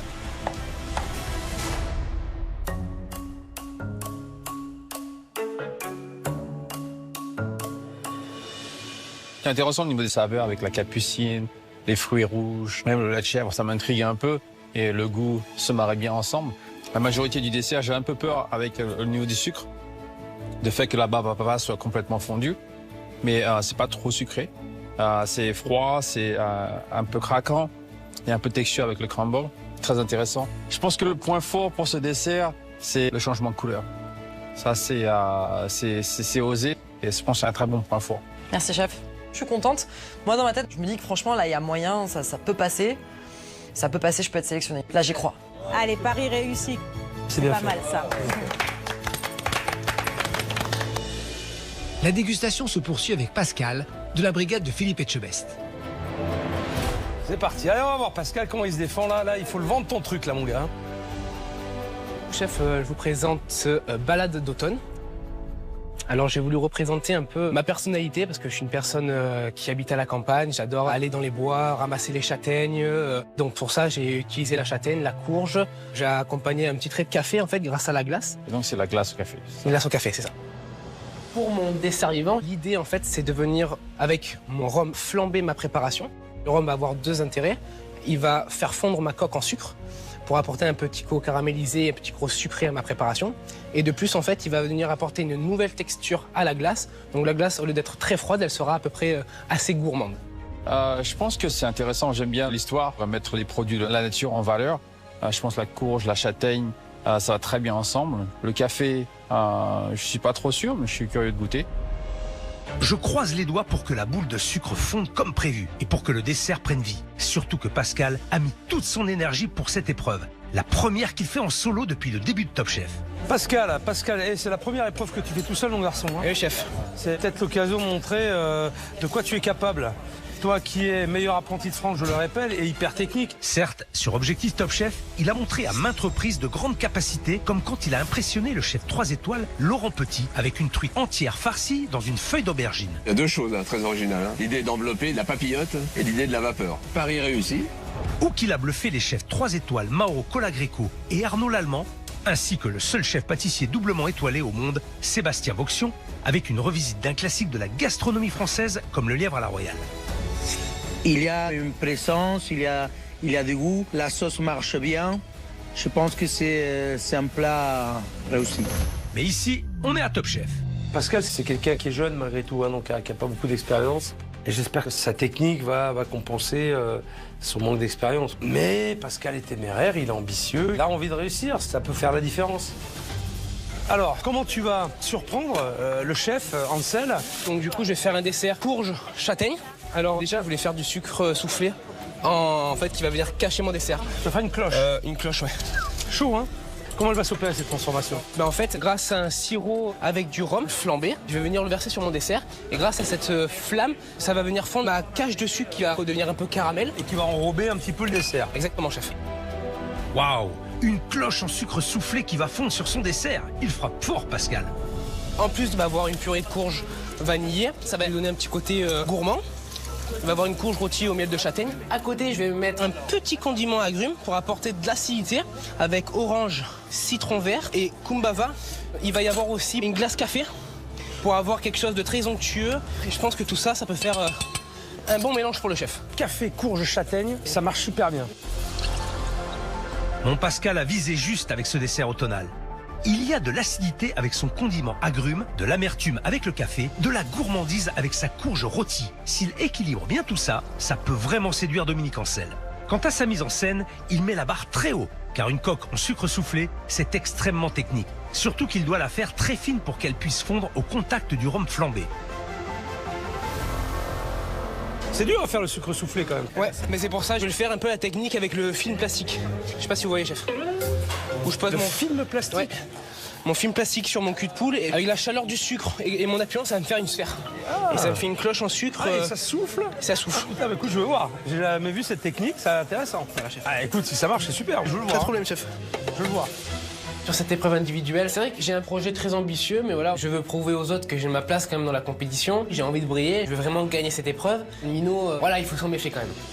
Du coup là, j'envoie mon sucre, donc je préfère prendre de l'isomalt. L'isomalt, c'est un sucre modifié, mais qui est plus simple à travailler, moins fragile que du sucre normal. Du coup, on va partir sur cette idée. Donc ça, je vais vite le mettre à chauffer. Du coup, je viens porter ma préparation à peu près 150 degrés. Là, mon sucre, il est monté à bonne température. Puis, je la laisse descendre à peu près 120 degrés. Il faut vraiment que j'y arrive. C'est vraiment l'élément principal de mon assiette. Parce que c'est comme ça que je vais montrer la technique et la complexité de mon dessert. Pour faire ma sphère, je vais utiliser un cul de poule filmé. J'utilise un cercle en inox assez haut. Je viens couler ma préparation au milieu. Et en fait, grâce à la chaleur va détendre le film et en appuyant avec une légère pression, on va créer une bulle avec l'air contenu dans le saladier et ça va venir en fait buller notre sucre. Là réellement, même à la finale d'Objectif Top Chef, j'ai pas transpiré comme ça. Non, s'il te plaît. Là le temps il commence à défiler et c'est pas le moment. Putain, je suis en nage, je transpire, je m'essuie, je suis en mode respire. Putain merde, j'ai pas vu. Ma coque, elle s'est cassée la gueule parce que j'ai pas assez attendu et du coup, c'était pas assez chaud. Ça va le faire. Voilà, là, il y en aura assez. 120 degrés sur les doigts. Je prends 3 plombes pour faire cette sphère, en fait, et ça m'énerve. Mais en même temps, si je n'ai pas de sphère de sucre, mon dessert n'est pas abouti. Je peux prendre déjà mes affaires et il y a une dernière chance. Non, perce pas, s'il te plaît. Putain, là, ça va être chaud. Ah, ça brûle. Alors, voyons voir cette technique de sucre soufflé. C'est le principe du ballon. C'est ça, chef. C'est intéressant. Aïe, c'est chaud. Ah ouais, c'est pas mal, c'est une bonne idée. Là, en fait, ce qui est compliqué, étendu, c'est qu'il faut que je reste comme ça le temps que le sucre refroidisse. Eh oui, faut être bien calé. La pression, elle commence vraiment à monter. Je suis vraiment à fond. Elle est belle. Pas mal, pas mal, pas mal, pas mal. Voilà, ça c'est bon. Moi aussi, il m'a fait transpirer avec sa coque en sucre soufflé. Mais au final, je suis bluffé. Je croise les doigts pour qu'elle soit assez fine et qu'elle fonde sur le dessert au contact du rhum flambé. En attendant, il a encore le visuel de son assiette à réaliser. Allez, tu fais attention, hein, d'accord? Oui, chef. Hein? Allez. Là, il faut vraiment que j'assure sur mon dressage. C'est un des meilleurs chefs pâtissiers quand même. Du coup, j'ai pas le droit à l'erreur. Je vais essayer de faire quelque chose quand même très épuré, très automnal. Cette odeur des bois, cette odeur de la châtaigne, c'est vraiment quelque chose qui m'intéresse. Ça me rappelle les petites balades que je fais quand je vais à la chasse ou quand je vais aux champignons avec ma mère, ma famille. Ça me tient à cœur parce que c'est une de mes plus grandes passions. Voilà, je chasse avec mon père depuis que je suis enfant, j'ai baigné là-dedans. Je pense à ma famille, à toutes les personnes qui m'entourent. Et du coup, je me dis, Pascal, il faut rien que tu lâches, il faut que tu les rendes encore plus fiers que tu l'as déjà fait. Et c'est pour ça que je lâche rien. Même en solo, Pascal le minot a prouvé qu'il avait l'étoffe d'un grand. Maintenant, j'espère que l'équilibre courge, châtaigne, café sera bien au rendez-vous, que sa coque en sucre va bien fondre sous l'effet de l'alcool flambé. Allez, on passe à l'action. Allez, vas-y Pascal. Allez, Pascal. Allez.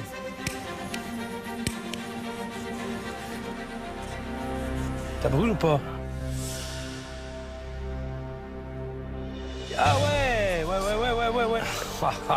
La transformation, je pense qu'il y a une idée intéressante. La coque en sucre a fondu. Donc je suis curieux de goûter dans l'ensemble et voir ce que ça donne. Merci chef. Eh bon, on y va.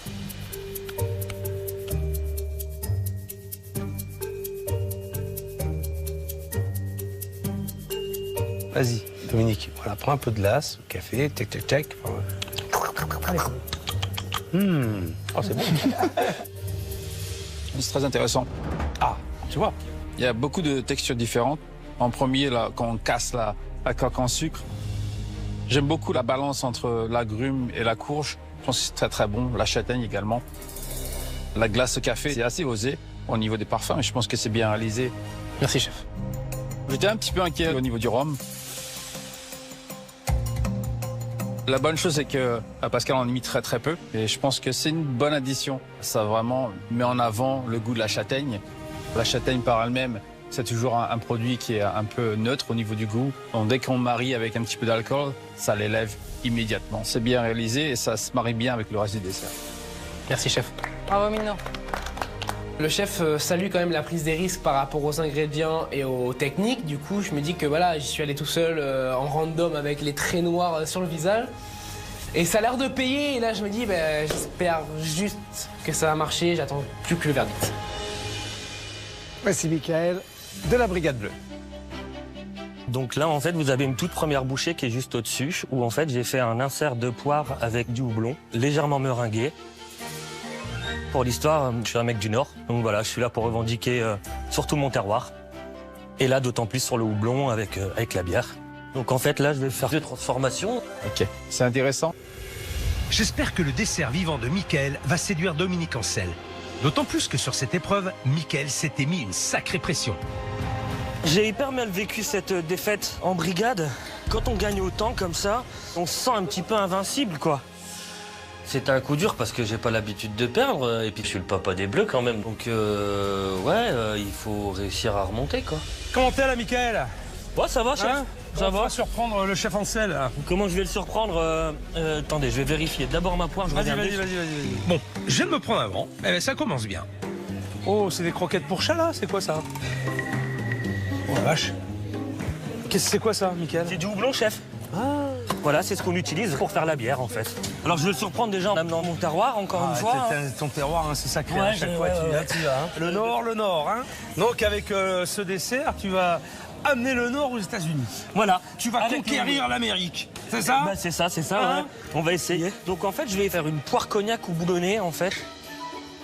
Je vais faire deux desserts différents. Un pré-dessert et un dessert. Mais il faut manger comment, alors? Bah, en fait, on démarre à manger d'abord le pré-dessert. Il va être ici sur le verre. Ah. Parce que sur le verre, en fait, je vais mettre une barbe à papa, puis je vais vaporiser de cognac pour mettre le feu et faire fondre la barbe à papa que je vais mettre par-dessus. Donc là, il y aura déjà une action de caramélisation. Et il sera où le dessert? En fait, je voyais bien refermer ce dessert avec mon verre, venir le fumer avec du houblon, comme ça va être complètement opaque, on va pas voir qu'il y a un deuxième dessert à l'intérieur. Une fois que le pré-dessert il est terminé, on a juste à le prendre par le pied et découvrir le second dessert qui est en train de fumer en même temps qu'on est en train de déguster ce premier dessert. Wow. Voilà. C'est presque 2 transformations là, en une. C'est pas mal. Et alors, qu'est-ce que tu vas faire? Donc, dans un premier temps, sur le pré-dessert, je vais faire une tuile de poire, une compotée de poire, avec un peu de houblon à l'intérieur, recouvert d'une meringue mais pas cuite, et une barbe à papa que je vais venir simplement poser par-dessus. Ensuite, pour mon deuxième dessert, je vais faire des poires pochées au sirop et caramélisées avec du houblon. Et un petit peu de cognac aussi. Et puis après, je vais faire une petite mousse très épaisse, mascarpone, hyper gourmande, avec de la fève de tonka. Tu pars sur des goûts vraiment très particuliers, enfin qui te sont chers, j'ai compris. Qui me sont chers, oui, bien sûr. Les goûts, c'est intéressant ce que tu amènes. J'aimerais goûter ton dessert. Michael a pris ce défi à bras-le-corps avec 2 mises en scène. Ça me plaît. L'association poire, houblon, cognac peut marcher, à condition de bien doser le houblon qui est très fort et très amer. Sur son deuxième dessert, il ne faudra donc pas qu'il prenne le dessus sur ses cylindres de poire pochés et sa mousse à la fève de tonka. Allez, tu t'appliques, hein. T'as été en dernière chance une fois, rappelle-toi. T'as peut-être pas envie d'y retourner. Non. Alors fais en sorte de ne pas y aller. D'accord, Michael? Oui, chef. Bon, allez, vas-y, bon courage, hein, fais gaffe. Merci, chef. Là, aujourd'hui, je suis là pour gagner. Là, on n'a vraiment pas le choix, Là, je mets un peu de bergamote dans mon sirop, parce que je vais faire des poires pochées dans un sirop avec de la vanille.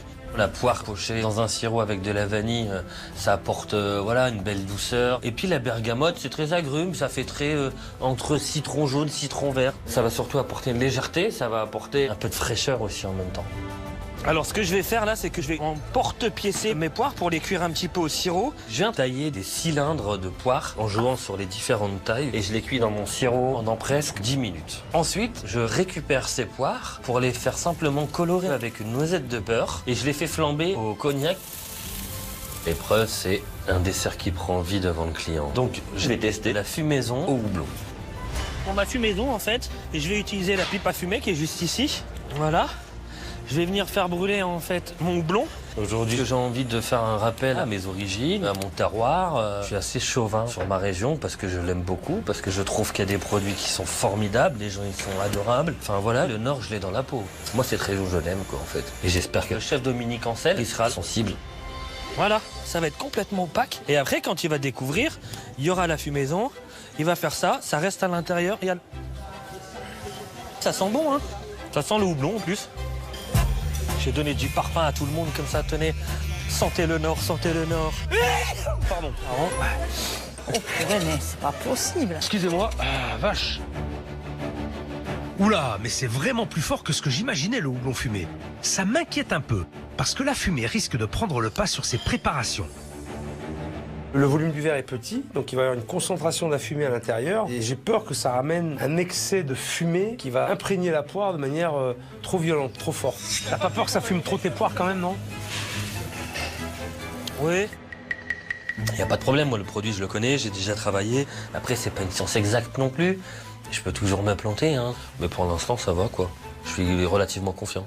Au final, le principal, il est là. Hein. Je suis là pour m'amuser, je suis là pour kiffer. Je passe un bon moment. Et je pense que si je passe un bon moment, le chef, il peut passer un bon moment aussi également. Bon, Michael a l'air sûr de lui pour la fumaison de son deuxième dessert. J'espère qu'il aura raison et que son terroir va séduire Dominique Ancel. Donc en fait, là, je vais venir le faire flamber. Donc la barbe à papa va disparaître.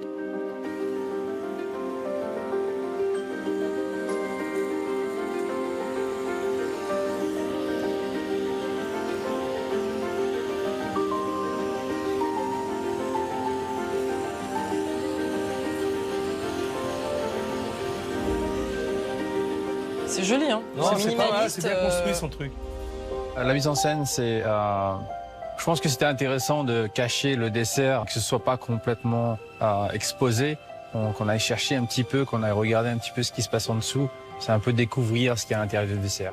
Voilà, normalement, votre dégustation, vous pouvez la faire directement avec la chips de poire qui est sur le côté.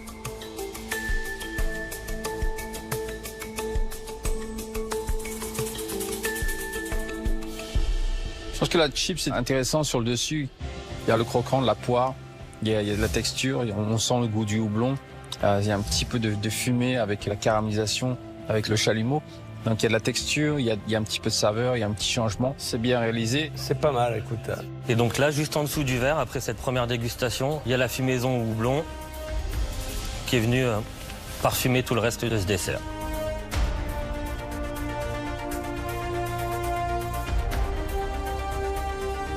Ok. Vous avez laissé la fumée à l'intérieur du verre, donc ça a un goût de fumée qui est très très prononcé, très très fort. Ça m'étonne pas. Hein, je lui ai dit, ça risque d'être trop fumé. Malheureusement, je sens plus le goût de la poire, je ne sens pas le goût du tonka. Et tout ce que j'ai en bouche, c'est les textures des produits et le goût du fumé. C'est dommage, parce qu'au niveau du dessus du dessert, on a vraiment du coup le goût du houblon. Et en dessous, tout est un peu perdu à cause du fumé. Merci beaucoup. Merci. Merci. Bah, je suis un peu déçu, hein, forcément. Je me dis que j'aurais bien fait d'écouter le chef Philippe Etchebest. Mais c'est pas fini, donc faut que j'y croie, quoi, en fait, c'est tout. Allez, on passe à l'assiette suivante. Chef, voici Sébastien. Allez, vas-y, Sébastien. Je vous présente mon assiette. Je viens du Nord. Du coup, au Nord, c'était les corons. J'ai décidé de faire une assiette au visuel noir dans l'idée d'un cheesecake, petit clin d'œil aux États-Unis, et de vous faire un croque à la poire.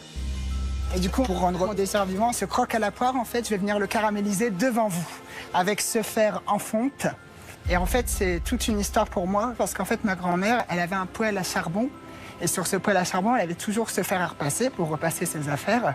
Et comme elle n'avait pas d'appareil électrique, elle utilisait ce fer à repasser pour faire des croques. Bah, dans le Nord, ça arrivait tard, l'électricité. On rigole, n'empêche que sur cette épreuve, je l'attendais au tournant, Sébastien. Alors, Sébastien. Bonjour, chef. Ça va? Ouais, ça va très bien. Allez, j'espère que tu vas te démarquer sur cette épreuve, Sébastien. Là. J'aimerais qu'il se dévoile un petit peu. Je veux qu'il me montre qui il est, Sébastien. Je crois que c'est le moment, là, sur cette épreuve, de prouver qu'il peut s'imposer. C'est l'occasion de le faire. C'est maintenant. Bon, qu'est-ce que tu vas faire? Alors, je vais réaliser un croque-monsieur à la poire avec du beurre, de la vergeoise et de la poire que je vais venir caraméliser avec un fer en fonte devant le chef. Ah oui, tu le poses dessus comme un panini, en fait. Voilà. Ah, d'accord, ok. Ma grand-mère, elle l'utilisait et c'était ouf, quoi. C'était une texture, un goût magique. Et à côté de ça, je vais faire un cheesecake à la poire. Et ce cheesecake, il va être recouvert d'une tuile noire couleur charbon. Ça va donner de la texture. Ok. Ça peut être bien, hein? Ça va être bien, chef. Comme à la maison. Ouais, voilà, c'est ça. J'adore l'idée de croque-poire. Et avec le fer de la grand-mère, là, je suis bien chaud, posé dessus, qui va caraméliser. Je trouve l'idée géniale. Ça me plaît beaucoup. Moi qui voulais voir sa personnalité, je suis servi. Ce dessert est à l'image de Sébastien, généreux et gourmand. Maintenant, attention, faut que ce soit ni trop riche, ni trop lourd. Attention au sucre, t'as beaucoup de caramel quand même.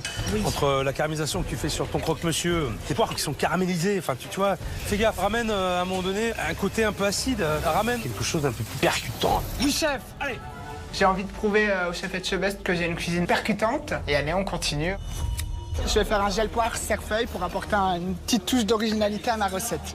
Je mixe des poires pochées avec du cerfeuil pour obtenir ce petit côté vert, avoir du relief et avoir un goût différent. Ça va donner une claque. Ah, c'est bon ça. Ça, c'est une bonne idée. Cette gelée de cerfeuil va apporter cette fraîcheur nécessaire pour contrebalancer le côté un peu trop gras de sa recette, à condition qu'elle soit bien dosée.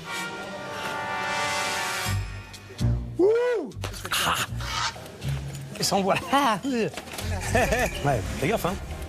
Eh ben, pour s'affirmer, il s'affirme là, Sébastien. C'est bien, mais il faut juste qu'il le dose par petites touches dans son assiette. Du coup, là, j'ai poché mon appareil à cheesecake. J'ai mis mon petit condiment très vinaigré, très percutant, poire cerfeuil. Là, j'ai concassé de la noisette pour apporter un petit croustillant. Je vais mettre mes tuiles, couleur charbon. Sur cette épreuve, je donne une petite partie de moi. Je raconte une histoire qui m'est personnelle. Je pense à mes grands-mères, à mes parents, je pense à mes petites sœurs. C'est très important pour moi, la famille. Pour moi, c'est grâce à eux que je suis ici aujourd'hui. C'est important de savoir d'où l'on vient pour savoir où l'on veut aller. Ça me donne la niaque de tout déchirer pour qu'ils soient fiers de moi. Allez, sois bon. Pas de dernière chance, hein. Non, chef, pas pour l'équipe bleue. Je suis impressionné par Sébastien. Il ne s'était encore jamais autant imposé sur une épreuve. Maintenant, j'espère qu'il a bien dosé sa gelée de cerfeuil et que son fer à repasser va vraiment apporter une texture originale à son croque. Je vais prendre ce fer. Attention le fer chauffé à blanc là. Et je vais venir caraméliser devant vous ce croque. Appuie dessus, appuie. C'est bien, c'est caramélisé, hein.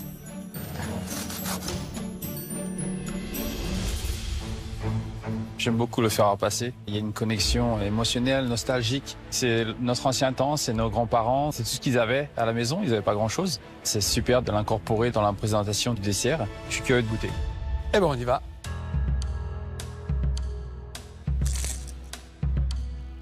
Ça croustille, hein? Ça croustille, ouais.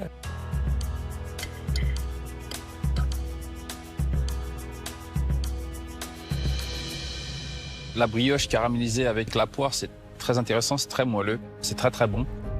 Le cheesecake est bon, la poire pochée, j'aime bien. J'aime beaucoup les mélanges avec des herbes et des fruits. Le point fort, c'est le vinaigre de sureau. Ça a apporté à ce dessert un petit peu d'acidité, un peu pour contraster le goût du sucre. Merci, chef. Je suis content parce que le goût était présent, ça lui a plu. Je me suis fait plaisir, j'ai mis mon cœur dans ce dessert et je pense que le chef a ressenti ça. Eh bien, on passe au dessert suivant. Voici Arnaud de la brigade Orange. Alors ici, chef, je vous propose une balade en forêt. Alors, j'ai une petite histoire familiale avec mon dessert. J'allais me balader en forêt le matin. C'est quelque chose que j'aime beaucoup faire parce qu'avec mes parents, on allait souvent se balader en forêt. Alors moi, pour le moment le plus propice pour moi, c'est vraiment le matin avec cette brume que je vais ici venir créer avec de la neige carbonique et un bouillon olfactif avec du bois et des cèpes pour rester côté champignons, tous ces côtés boisés que j'aime sentir quand je vais me balader. C'est intéressant, je suis curieux de goûter. Bon, ça commence plutôt pas mal, mais on va pas crier victoire. Parce qu'il faut l'avouer, sur cette recette, Arnaud a pris tous les risques. Alors dis-moi Arnaud, qu'est-ce que je fais comme dessert? Dis-moi tout. Alors, on n'est pas sur Top Chef pour rester dans du confort, donc je pars sur un trompe-l'œil de forêt avec un dessert, cèpe chocolat. D'accord. Donc je vais créer de la brume. Il va y avoir de la neige carbonique dans un récipient et je vais venir verser un bouillon olfactif avec du bois et des champignons. Au contact de la neige carbonique, ça va créer de la fumée et ça renforce le côté olfactif. Ok, d'accord. Donc il va costaud dans le bouillon. Ouais. Là, on le mange pas, on est d'accord? Non, c'est vraiment juste une odeur qu'on va aller chercher. Donc pas on du peut tout. Charger pour là, j'ai vraiment chargé qu'on en ressente, bois et j'ai chargé en cèpe. D'accord, ok. J'adore l'idée qu'un dessert puisse jouer avec l'essence. C'est une bonne idée à condition que le bouillon, il faut quelque chose d'assez puissant. Où c'est foutu en fait? Et alors sur ce morceau de bois là aussi, je vais faire des meringues, pas très sucrées, avec du cèpe à l'intérieur. Ces meringues vont avoir le visuel d'un champignon. Après, je vais faire une glace au cèpe. Je vais faire crème au chocolat. Après, je vais réaliser un streusel. Donc ça va être le biscuit au chocolat avec de la poudre d'amande. Ça va rappeler la terre en fait dans le dessert. Il va y avoir un petit peu de barbe à papa que je vais venir flamber avec du rhum qui va retomber sur le dessert. Ok. Bon, en tout cas, ça me plaît pas mal. Enfin, cèpe au chocolat, ça marche bien. C'est une combinaison qui fonctionne parfaitement, à condition de bien doser l'équilibre, d'avoir la gourmandise d'un dessert, tout en gardant le goût du cèpe. Mais attention, car le sucre ne sera apporté à ce dessert qu'avec la barbe à papa qui brûlera au moment de la dégustation. Même ces meringues sont très peu sucrées. C'est un vrai risque au niveau de la texture et du goût. Ces meringues doivent monter et rester gourmandes. Ok, moi j'ai plus grand chose à te dire, si ce n'est les meringues pas trop sucrées. Je demande à voir. Fais attention. Ok, chef. Allez, faut que ça bouge, faut que ça swing, dynamique. Oui, chef. Hein, comme à l'image de l'équipe. Oui, chef. Moi, je suis tempête. Alors, je vais faire ça maintenant. Alors, la meringue, c'est de blanc en neige, le double en sucre et un quart de sucre glace. Je me dis que je vais peut-être changer, je vais diminuer peut-être les quantités de sucre. L'idée de désucrer, c'est clair que ça me ressemble parce que j'ai fait un choix il y a quelques mois. Je me suis fait opérer de l'estomac parce que j'étais beaucoup plus fort avant. Ça a changé ma perception de la cuisine. C'est vrai que dans mes traceurs, depuis quelques mois, depuis ma perte de poids, j'ai vraiment ce leitmotiv d'alléger en tout sauf le goût. Maintenant, désucrer une meringue, j'espère que ça ne sera pas problématique sur la texture. Sur toute la pâtisserie, c'est quelque chose d'assez strict et rigoureux. Et là, je fais le pari de me dire, voilà, j'enlève pour désucrer, mais en espérant que ça ne va pas tout foutre en l'air sur la fin, quoi. Le risque, c'est que ma meringue ne prenne pas, que ça soit vraiment trop sec en bouche, mais voilà, une vie sans risque, c'est comme une cuisine sans sel. Alors ici, je suis en train de faire monter les blancs en neige. Je vais d'abord incorporer le sucre semoule. Ensuite, je prends le sucre glace auquel j'ai incorporé de la poudre de cèpe qui va vraiment rendre le côté fermenté du champignon, mais sans être enrobant. Et en plus, ça va un peu casser le sucre. La texture est vraiment belle. On a vraiment un beau bec. Et alors, je viens pocher des disques assez uniformes, mais pas trop hauts, pour faire le haut du champignon, et des disques un petit peu plus hauts pour faire le pied du champignon. Ça, j'enfourne à 120 degrés pour environ 1h30. Par contre, il faut que je fasse attention que les meringues apprennent en cuisson. Pour le coup, c'est assez stressant. Alors les petites meringues, ils sont en train de se dorer la pilule. Elles vont être magnifiques. Je suis soulagé. Les meringues sont hyper croquantes. J'ai vraiment réduit le sucre au maximum de ce que je pouvais faire. C'est vraiment le champignon qui prend le dessus, mais sans être salé. Je pourrais même aller chez Mercotte. Là, je suis en train de creuser pour pouvoir aller les mettre dans le petit chapeau. Ici, je mets juste un peu du cacao, vraiment pour faire le visuel des champignons. Ça va apporter de l'amertume aussi. Ça va vraiment renforcer le côté cacao de la recette. Parfait. Vu d'ici, ces meringues ont une très belle texture. S'il a bien réussi à garder le goût du cèpe et la gourmandise d'un dessert, ça peut vraiment faire la différence. Maintenant, pour que ce dessert soit vivant, il doit réaliser un bouillon olfactif particulièrement puissant. Alors dans ce bouillon, on met simplement du bois, des champignons, mais qu'on n'a pas spécialement besoin de nettoyer, parce que c'est vraiment juste, pour le coup, une odeur qu'on va aller chercher. Donc je rassemble les deux, je mets de l'eau et je mets au maximum sur le feu et je vais aller régulièrement remouiller, vraiment pour concentrer les odeurs de ce bouillon. Alors ça sent super bien le bois, mais là il va encore réduire. On veut faire quelque chose d'assez concentré quand même. Quand c'est terminé, je récupère que le jus qui viendra rejoindre de la neige carbonique, qui viendra créer l'effet de brume et en même temps le côté olfactif, qui viendra englober le nez du chef. Alors, je vais commencer à préparer mes éléments de dressage. J'espère que je vais apporter de la magie au chef dégustant. Réaliser cette recette, ça m'a rappelé beaucoup de bons souvenirs et forcément, j'ai super pensé à ma petite maman. Une balade en forêt, avec elle, ça me manque vraiment beaucoup. Le décès de ma maman, ça a été quelque chose d'insurmontable jusqu'à encore quelques mois. En plus, cette année, ça faisait 10 ans, donc c'était un anniversaire un peu particulier.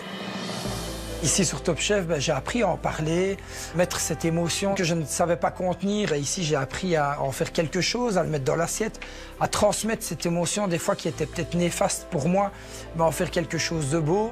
Donc, moi, j'ai envie de transporter le chef dans ces souvenirs que j'avais avec elle et j'espère que ça paiera. Allez Arnaud, vas-y. Oui, chef. Oui, chef. En faisant appel à ses souvenirs d'enfance, Arnaud a réalisé une très belle assiette autour du champignon.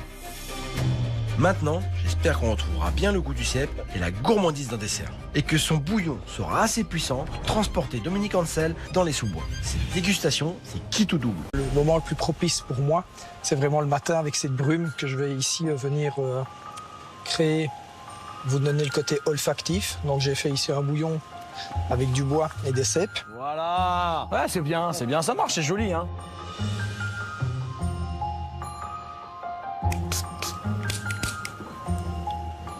Donc ici, ça rajoute juste un petit peu de sucre sur la glace et ça casse le côté champignon des cèpes que j'ai mis dans la glace.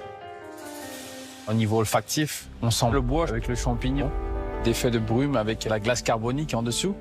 Ça apporte un peu d'ambiance et c'est toujours intéressant. Après, un dessert à la cèpe, c'est assez osé. Le cèpe, ça a vraiment un goût salé, un goût boisé. À travailler avec le sucre, c'est très très délicat. Mais si c'est bon, jackpot. Allez, j'y crois. Hein.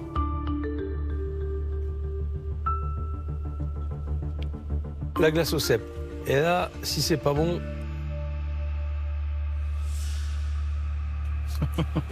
Petit sourire quand même.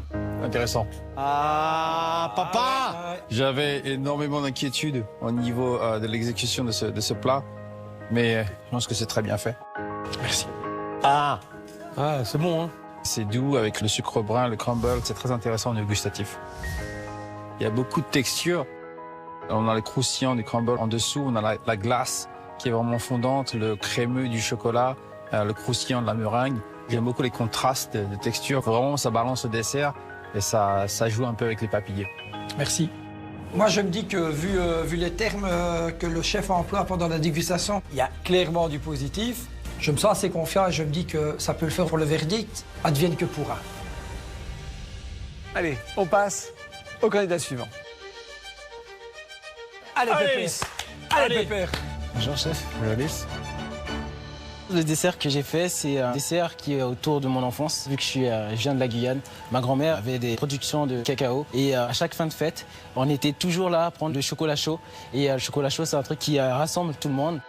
J'ai vécu en Guyane française. Ok, d'accord. Je pense que la Guyane est assez mal connue et très riche en produits. C'est intéressant, j'aime beaucoup l'histoire du dessert. Merci. Et là, on a les tuiles qui a été abîmées de rhum. Je vais venir flamber tout ça pour avoir ce côté, ces notes un peu grillées. Je vais même prendre un peu de bois que je vais brûler pour que cette odeur en gros puisse venir vers vous. Et voilà. Okay. J'aime bien la présentation du chocolat chaud, l'utilisation du bois et du rhum pour nous mettre dans l'ambiance. C'est intriguant et je pense que c'est un plat qui est assez intéressant. Ah, Dominique Ansel semble séduit. Je suis content, surtout qu'on revient de loin. Élise m'a fait peur pendant ces 2 heures de cuisine. Alors, dis-moi, c'est quoi ton histoire? Mon histoire, en gros, là, je pars sur une base du cacao. D'accord. Et de là, en gros, essayer de le décliner avec les différentes textures que le cacao il a. Ok. Donc j'ai décidé de faire du chocolat chaud avec de la badiane, de la cannelle et zeste de citron. D'accord. Et aussi en froid. Ça sera une glace que je vais mettre pour apporter de la fraîcheur. D'accord. Et après, je vais garder les fèves de cacao crues, bien fraîches. Et l'autre partie, je vais faire les fèves torréfiées asséchées au four. Et après, je vais faire un pain perdu que je vais venir abîmer avec mon sérum cannelle qui va apporter une dynamique à tout ça. Ok. Et qu'est-ce que tu vas faire pour surprendre le chef là? Explique-moi ton dressage. Là, j'ai pas encore la mécanique. Ah ouais. Mais je pense, ouais, je sais. Mayday! Alpha Tango Charlie. Oh là, autant sur les goûts, je me fais pas de soucis. Il faut juste faire attention à ce que l'amertume du cacao n'emporte pas toutes les saveurs. Autant pour le dessert vivant, alors là, c'est le chaos. En même temps, Élise, c'est quand même un artiste de la cuisine. Lors des épreuves de sélection, il avait osé nous présenter un plat sur une toile. Pour le coup, c'est vraiment une palette de peintre. Pour une première épreuve, c'est assez osé, je trouve. C'est peut-être un des plats les plus audacieux qu'on ait jamais eu sur Top Chef. Oh, la classe! Alors je ne doute pas qu'il puisse nous trouver une idée géniale pour rendre son dessert vivant. T'as déjà vu un dessert vivant, tu vois? C'est-à-dire que t'arrives avec un geste qui va changer la structure du plat et dans sa morphologie, je dirais, et dans son goût. Tu vois ce que je veux dire? C'est pas une nature morte, c'est pas quelque chose de figé, c'est quelque chose qui doit évoluer. Oui, chef. Allez. Je suis un peu dans le flou, je sais pas forcément où aller. Parce que créer une mécanique avec un dessert, le rendre vivant, finalement, c'est très compliqué. Donc je cogite et en attendant, je commence à travailler. Là, je fais ma préparation, mon petit chocolat chaud. Là-dessus, pour faire un bon chocolat chaud, tout simplement, il faut prendre zeste de citron, de la badiane, de la cannelle, du chocolat. Avec le cacao, il ne faut pas que je tombe dans un dessert qui est amer. Il faut que j'équilibre l'amertume avec la badiane, la cannelle. Toutes ces choses-là, indirectement, vont apporter de la sucrosité à ce dessert. Tu mélanges ça avec du lait, t'attends tout doucement, et là, t'as un bon chocolat chaud. Avec du goût, des saveurs. Le cacao, c'est un produit qui est assez cher pour moi. Parce que le cacao, c'est, voilà, ma grand-mère. Ouais, ça, c'est le chocolat chaud de mon enfance. Quand tu prends un verre, tu kiffes ta race, quoi. Je fais vraiment vivre ma grand-mère à travers de cette recette. Je lui fais un petit clin d'œil pour lui dire, je te remercie, j'utilise tes produits et je vais essayer d'honorer cette belle personne. Ah ouais, c'est très très bon. C'est bien. Élise semble avoir réussi à casser l'amertume de son cacao. Maintenant, je rêve ou il a toujours pas trouvé ce qui va rendre son dessert vivant? Ouais, c'est quand même le thème de l'épreuve. Élise, tu te concentres maintenant, tu te ressens, tu as tous les éléments, tu les mets bien, tu les ranges dans ta tête et tu me sers quelque chose de carré. Oui, chef. De gourmand et de vif, de mouvant, d'accord? Oui, chef. Et de vivant, le vivant, ok? Oui, chef. Allez, vas-y, je compte sur toi. Hein. Oui, chef. Allez. Il faut que je trouve la mise en scène que le chef attend, mais à la fois, je me demande, mais comment je veux le faire? Réfléchis. J'entends cogiter. Dans ma tête, c'est pire qu'une chambre d'ado. Je me dis, c'est en train de fuser et en gros, j'arrive pas à gérer en fait. Cette épreuve est vraiment très compliquée et ça me fait trop réfléchir. Mais trop réfléchir. Il faut que je me surpasse et c'est assez compliqué. Il se passe beaucoup de choses dans ma tête et je réfléchis encore. Et là, boum, j'ai une super idée. C'est bon, on a une histoire, on a l'idée? Oui, chef. Hein? Oui. Alors c'est quoi ta nouvelle idée là? Je vais faire une tuile de feuilles de briques que je vais venir déposer par-dessus mon dessert. D'accord. En fait, ce que je vais faire, c'est que la tuile, je vais venir le napper avec du rhum. Je vais venir flamber tout ça. Et cette tuile va brûler. Il va apporter ce côté caramel, ce côté rhum fumé. Avec la cabosse, dedans, en fait, il y aurait mon chocolat chaud que je vais venir renverser dessus. Je vais même prendre un peu de bois que je vais brûler pour obtenir ce côté fumé. Ok, j'arrive à peu près à voir. Ben voilà, on y est. Ça, c'est un dessert vivant. Cette tuile qui va flamber au rhum, c'est spectaculaire. Mais ça va aussi jouer sur les textures et les saveurs de son dessert. Et son bois brûlé va également apporter une autre dimension. C'est bien joué. place au dressage. Avec ces branches de sapin, ce que je fais, c'est que je vais mettre dans mon assiette pour tenir en fait ce bol, voilà, qui est la cabosse de cacao. Bah là, je suis chaud bouillant, je me dis là, cette assiette, il faut que je la sorte. Et je vais pas laisser ma place et je vais pas me retrouver en dernière chance. Et là, je carbure. Je donne tout, c'est une épreuve vraiment de fou. Allez, on qualifie les deux, les gars, on se qualifie tous là. Oui, chef. Il revient de loin, Ellis. Il a une vraie proposition autour du cacao. Maintenant, je croise les doigts pour qu'il ait bien dosé l'amertume du cacao et pour que la mise en scène séduise le chef Dominique Ansel. Allez, là, je sors mon petit pistolet. Qu'est-ce qu'il y a donc dans la bouteille? C'est du rhum qui est assez parfumé. Je vais apporter voilà, ce côté fruité à le dessert. Et c'est parti. Allez, voilà, pas bête. Ah ouais, il le fait façon lance-flamme. Pas bête. J'ai rajouté ce côté en gros fumé du bois. Il y a de l'odeur, il y a beaucoup d'odeur. Utiliser nos 5 sens, c'est super important pour nous mettre dans l'ambiance du dessert. C'est pas con, c'est pas mal. Il faut venir verser un tout petit peu. Verser le chocolat sur le dessert. C'est ça. Bien épais là, il est gourmand ce chocolat. Il a l'air pas mauvais ça. On déguste le dessert.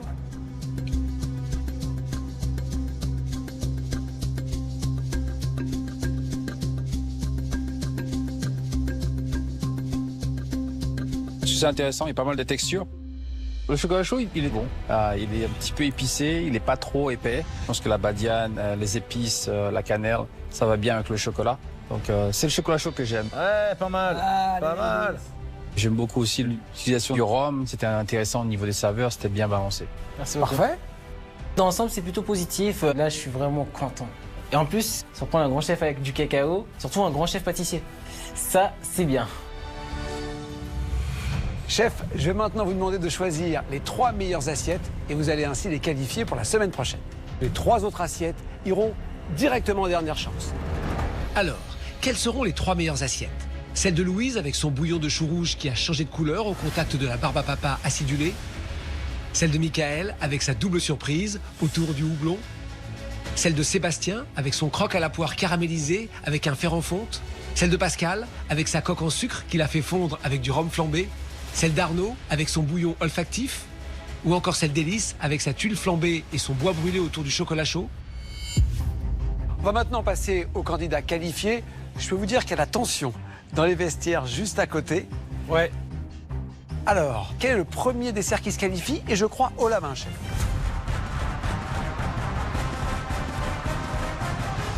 Mon dessert favori ce soir, c'est le dessert de Pascal. Eh ben ouais, mais écoute. Pas compris, mais cool. Oui. Première épreuve seule, une des plus grosses épreuves, et je la gagne en première place. Gros soulagement. Et voilà quoi. Maintenant, la compétition, on va y aller et on va tout défendre. Je pense que le dessert de Pascal était très intéressant au niveau gustatif. Le fait de travailler à la courge, qui est vraiment pas facile à travailler, et le fait d'ajouter le rhum à la fin, avec la châtaigne, ça a vraiment fait un dessert très très bon. Eh ben voilà mon gars. Bravo. Eh ben bravo, écoute. Putain. Bravo Nino. Eh ben. Bien ouais. Deuxième assiette qualifiée, chef, aujourd'hui. Donc mon numéro 2 aujourd'hui, c'est le dessert de Louise.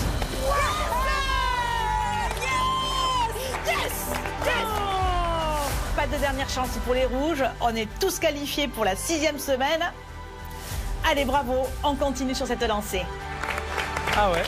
Oh yes. Woo! Mission accomplished. Je peux enfin souffler, je me dis, petite, t'as pas couru comme une folle, là, tu t'es pas remué les méninges pour rien.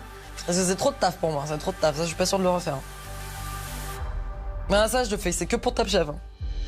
Le dessert de Louise était assez intéressant, surtout au niveau du changement de couleur, qui est très complexe au niveau technique à réaliser. Au niveau gustatif, c'était un bon dessert. Ah, ça fait du bien. Il ne reste plus qu'une place qualificative dans cette épreuve. J'ai pas envie d'aller en dernière chance, j'ai envie de continuer dans le concours, je prends du plaisir. Se faire repasser va peut-être me sauver, je croise les doigts. J'ai vraiment envie d'aller rejoindre Lucie. Donc s'il y a moyen, s'il vous plaît, chef, de ne pas m'envoyer en dernière chance, ça serait vraiment sympathique de votre part. Quel candidat décroche cette place, chef? Mon dernier choix est le dessert de Sébastien. Eh là les mecs, je suis libéré, délivré, c'est trop cool, mon fer à repasser il a fonctionné. Je suis toujours vivant, j'ai toujours la patate, du coup on est reparti, direction la semaine 6 quoi. On fait quand même fort parce qu'avec 3 candidats, il y en a quand même 2, désolé pour toi Mickaël, mais quand même, c'est putain belle performance, hein, parce que alors là messieurs, là... Bon bah Philippe, une fois de plus, remporte l'épreuve. Mais faut arrêter les conneries maintenant. Faut laisser un peu les camarades gagner. Franchement, ça peut plus durer là. En tout cas, bravo. Philippe mène bien la barque de son équipe. On n'a plus qu'à faire ce qu'ils font eux, parce que pour l'instant, ça l'a réussi bien. Merci chef d'être venu spécialement pour nous depuis New York. Bon retour aux États-Unis. On est très fiers qu'un chef français réussisse autant à New York. Bon retour chef et encore merci. Merci beaucoup. Mickaël, Arnaud et Élise, il reste encore 2 places à prendre pour la semaine prochaine. L'un d'entre vous sera éliminé à la fin de cette épreuve. Messieurs, vous avez 1 heure, un produit imposé pour tout le monde. Aujourd'hui, c'est le bœuf. Je vous souhaite bonne chance. 3, 2, 1, c'est parti. Les candidats ont donc 1 heure pour réaliser un plat gastronomique autour du bœuf. Et l'enjeu est de taille, car celui qui aura réalisé l'assiette la moins convaincante sera définitivement éliminé du concours.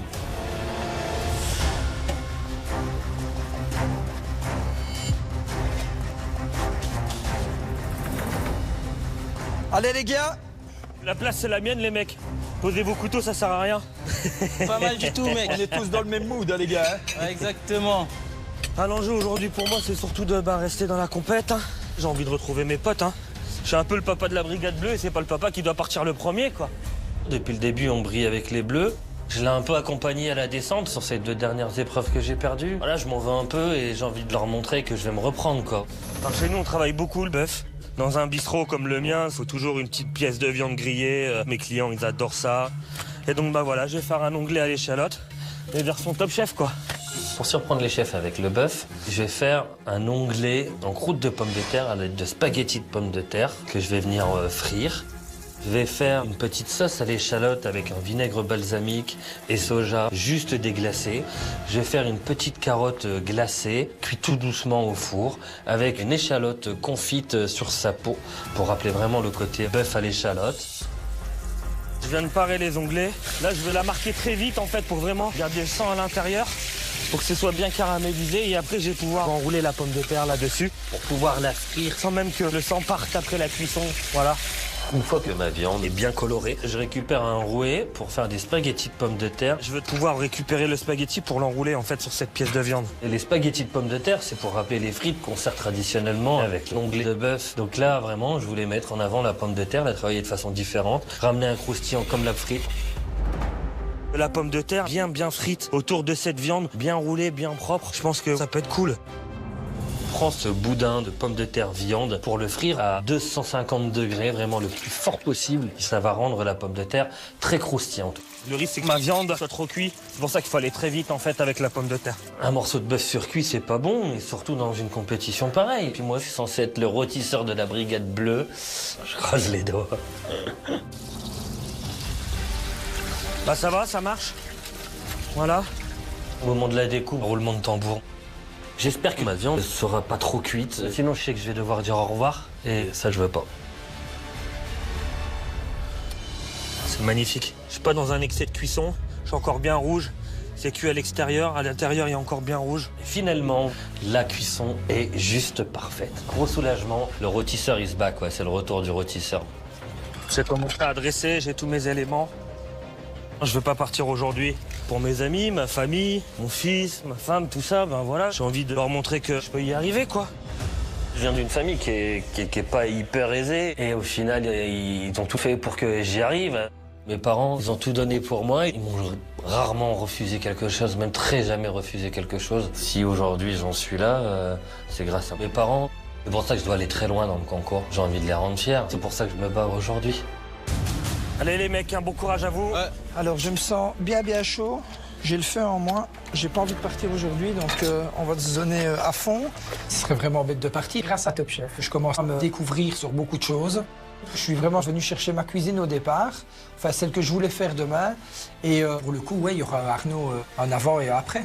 Alors, je vais partir sur deux choses que j'adore. J'aime le bœuf et j'adore la Thaïlande. Donc, je vais partir sur un Paris-Phuket, quoi. Paris, c'est la ville du tartare de bœuf. Phuket, c'est la citronnelle, le gingembre ou la coriandre. C'est vraiment des assaisonnements qui sont très, très forts. Avec cette association de goût, j'espère faire voyager les chefs et les emmener avec moi en première classe. On va aller chercher cette dernière chance avec le plus de vivacité possible. Pour mon Paris-Phuket, je vais proposer au chef un tartare de bœuf assaisonné avec des goûts de la Thaïlande. À côté de ça, je vais faire un bouillon de samoile avec un oignon, avec du gingembre, de la coriandre, de la citronnelle, un petit peu de sauce soja et un petit peu de citron kéfir. Et alors, je vais terminer par un tataki de bœuf que je vais illustrer avec du jus de yuzu et de l'huile de sésame. J'ai pris de la bavette. C'est quelque chose de peu commun en tartare, mais voilà, pour moi, je trouve que c'est le bon choix aujourd'hui. La bavette, pour ma recette, pour moi, c'est le morceau le plus opportun parce que c'est un morceau assez healthy qui n'est pas gras du tout, mais ça a vraiment beaucoup de goût. Avec tous les aromates que je vais mettre dedans, huile de sésame, soja, gingembre, coriandre, ail, et beaucoup d'amour. Ça va donner un beau relief, quelque chose d'assez vif et très gourmand. Mon tartare, plus il va mariner, plus au niveau du goût, ça va être ample. Ça peut faire la différence. Ça peut paraître très simple, mais réaliser un bon tartare, c'est quand même assez complexe. Faire un tartare en dernière chance, c'est assez risqué parce que c'est pas le plus grand travail d'un cuisinier. Maintenant, on est sur Top Chef, on n'est pas là pour rester dans un certain confort. Ça passe ou ça casse. Donc je fais une base de tartare. Pour le dressage, je prends une assiette blanche avec un creux. Je veux vraiment que le bœuf ressorte. Je vais rajouter un petit peu de moelle. Je recouvre avec le bœuf en tataki. Et après, je vais terminer ce dressage par la sucrine, les noix de cajou torréfiées et avec des pousses de coriandre. Cette assiette, elle me plaît beaucoup. C'est peut-être la dernière que je vais proposer sur le concours. L'avenir nous le dira, mais en tout cas, je me dis qu'il y a peut-être moyen de créer de l'émotion, même avec un simple tartare. Moi, les gars, je vous le dis, je rentre pas à Liège ce soir, je reste ici. Hein. Moi, je rentre pas chez moi. Je me battrai jusqu'à la fin, les gars. Je vais pas me laisser faire. Là, cette dernière chance, là, je vais tout faire pour rentrer dans ma brigade. C'est comme une petite famille, en fait. Là, j'ai pris ma place. Là, j'ai pas envie de la laisser. Je me suis toujours débrouillé tout seul dans la vie. Comme je dis souvent, moi je suis un loup solitaire. La vie m'a forgé comme ça. Maintenant, Top Chef prend enfin du plaisir de travailler en brigade. Je suis pas prêt de lâcher ma famille, la brigade orange. Et ce soir, j'espère aller plus loin possible, quoi. Ce plat, je vais mettre de la générosité dedans, je vais mettre beaucoup d'amour et vraiment mettre le bœuf au centre de mon assiette. Pour sauver ma place, je vais faire une côte de bœuf directement au barbecue. Ensuite, je vais faire un bouillon à base de légumes et de viande qui va relever ce bœuf, mais qui va pas venir l'étouffer. Et pour finir, quelques garnitures comme la courgette, carotte et aubergine. C'est parti. Là, je vais poser ma côte de bœuf sur le barbecue pour vraiment avoir ce côté fumé et ce côté braisé. Et je vais venir l'assaisonner après, derrière. Le bœuf, voilà, c'est une très grosse bête. Donc il faut bien gérer la cuisson, bien griller sur le côté, mais en même temps rosé au centre. Il faut que la cuisson soit parfaite, il faut qu'il soit tendre, juteux et surtout très très gourmand.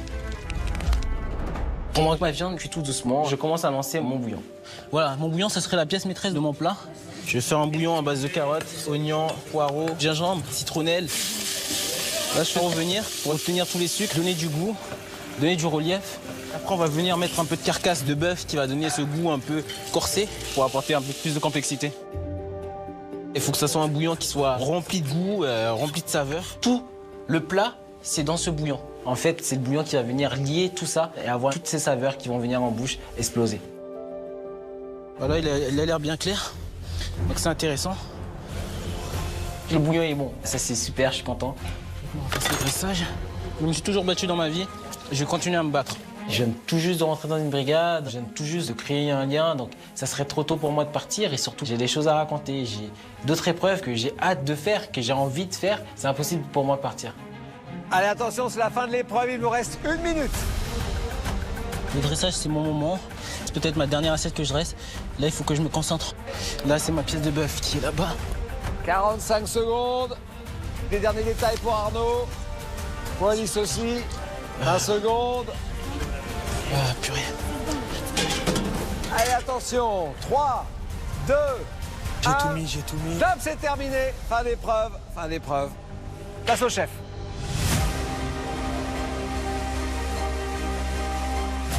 Les jeux sont faits. Les chefs vont à présent déguster à l'aveugle les assiettes des candidats. À l'issue de la dégustation, l'un d'entre eux quittera définitivement le concours. Allez chef, voici bœuf Paris-Phuket. Cette assiette, elle me plaît beaucoup. C'est peut-être la dernière que je vais proposer sur le concours. J'espère faire voyager les chefs. J'espère qu'ils vont comprendre ce que j'ai voulu faire. Ils vont déguster en une bouchée. Donc, pour le coup, c'est la bouchée de la dernière chance. Première réaction sur le dressage. Paul? C'est une assiette qui est très lisible. Voilà, on sait qu'on est quelque part en Thaïlande, on le sait par le titre, on le sait un petit peu par la façon dont on voit le montage. On va peut-être découvrir ce qu'il y a en dessous.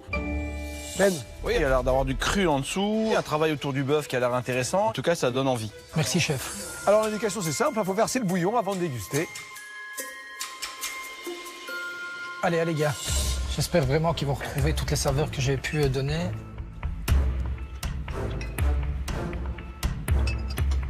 En tout cas, ça mange et ça parle pas, donc...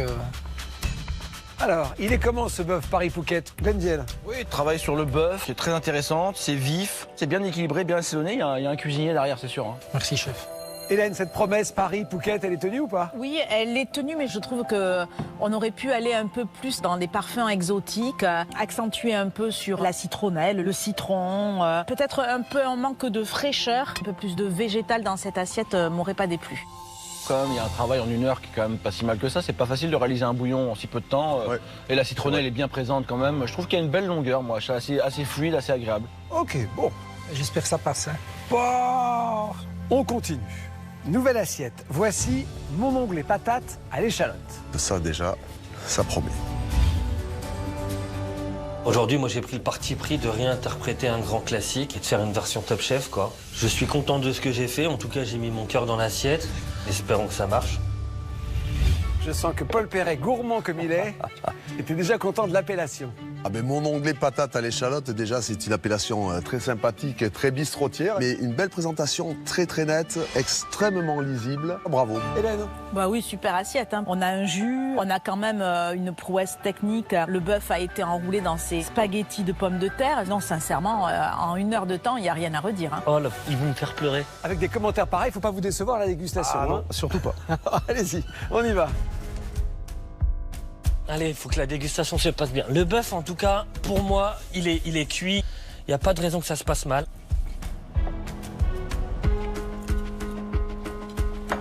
Oh là là, mais il y a un sacré coup de fourchette.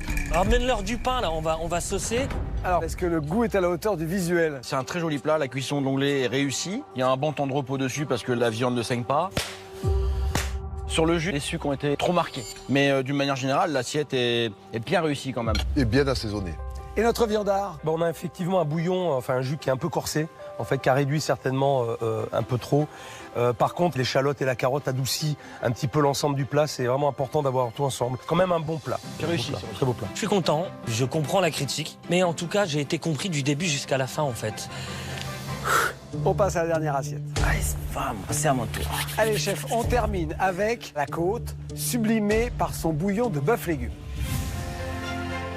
Sur cette assiette. Mon point fort, c'est le bouillon qui va se lier avec cette viande. Je me mise vraiment sur les goûts, les saveurs.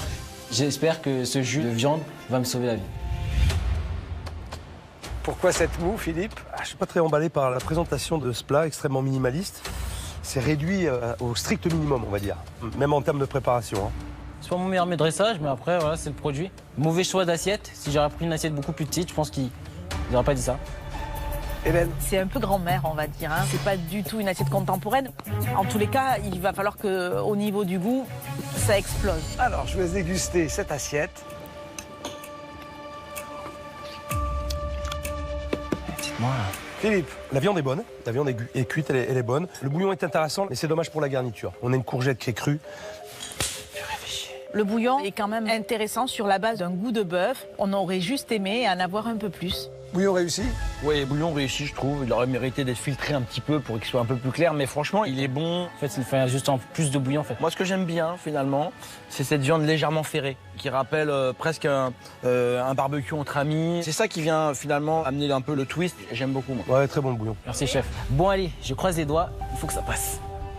Chef, 3 assiettes en compétition. Il faut décider quelle est la moins convaincante. Bonne réflexion.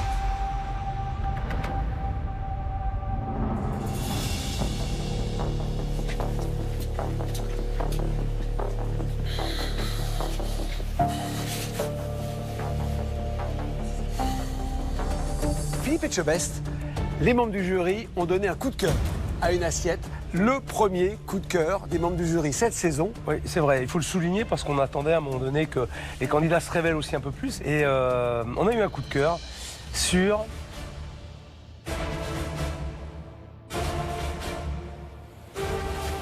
onglet patate échalote. Yes, c'est bon, c'est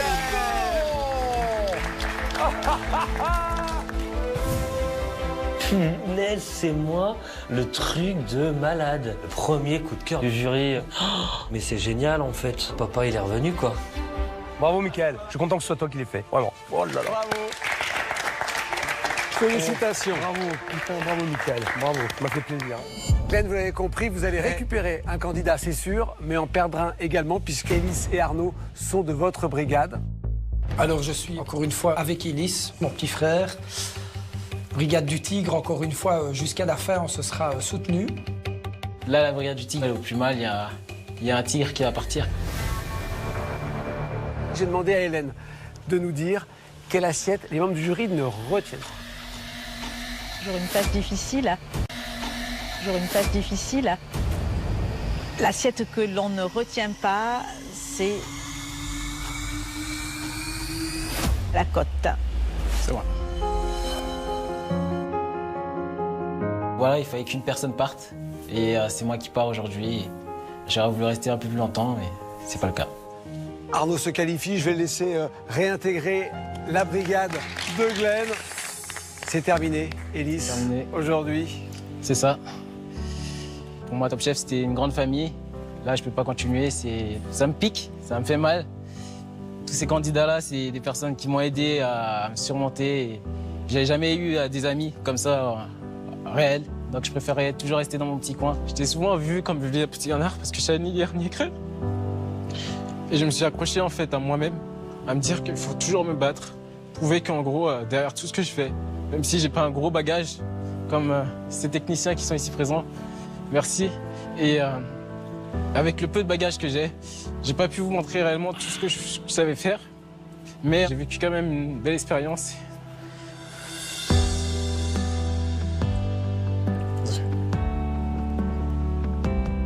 Allez, Élise.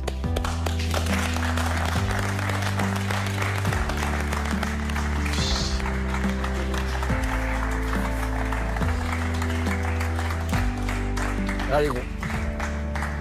Désolé. C'est bien. Tu sais, j'ai eu une scolarité difficile aussi et finalement, on peut y arriver. Par rapport au début, on sent que déjà, tu t'es un peu trouvé. T'as entrouvert une porte. Maintenant, il va falloir la défoncer. La route est longue, il va falloir marcher encore un peu. En tout cas, si je suis capable, tu es capable. C'est ça que j'ai envie de te dire. Et bravo, parce que tu as toujours eu le sourire. Tu t'es investi comme personne, donc chapeau bas. On peut vraiment faire une ovation à Élise.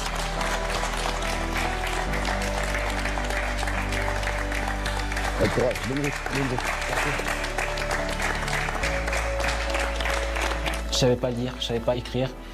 J'avais des problèmes. Aujourd'hui, j'ai fait Top Chef, j'ai gagné une belle médaille. Le vilain petit canard est devenu un très très beau signe. Je suis fier de moi, je suis content et je vais aller bien loin et je suis plus fort que jamais.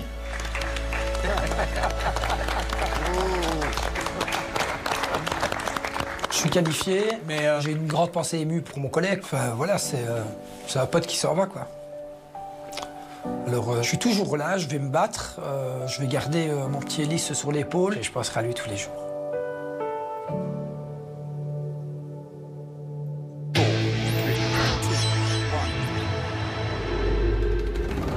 La semaine prochaine, événement dans la compétition, avec pour commencer l'épreuve du qui peut battre. Allez, qui peut battre Philippe Etchebest et Paul Perret? Les grandes nouveautés cette année, les chefs Etchebest et Perret ne cuisineront pas une, mais deux assiettes ensemble. Et les candidats devront battre ces deux assiettes. Réussir à battre une assiette, déjà, c'est très très chaud. Mais battre les deux assiettes des chefs, non mais c'est l'enfer sur Terre. D'autant que les chefs vont sortir le grand jeu pour ne pas se laisser battre. Ça sent la gagne à plein nez. Regarde ce que je te fais là. Tu vas l'avoir le goût. Ah ouais, la pression, il fait des trucs de ouf. Alors, les candidats seront-ils à la hauteur?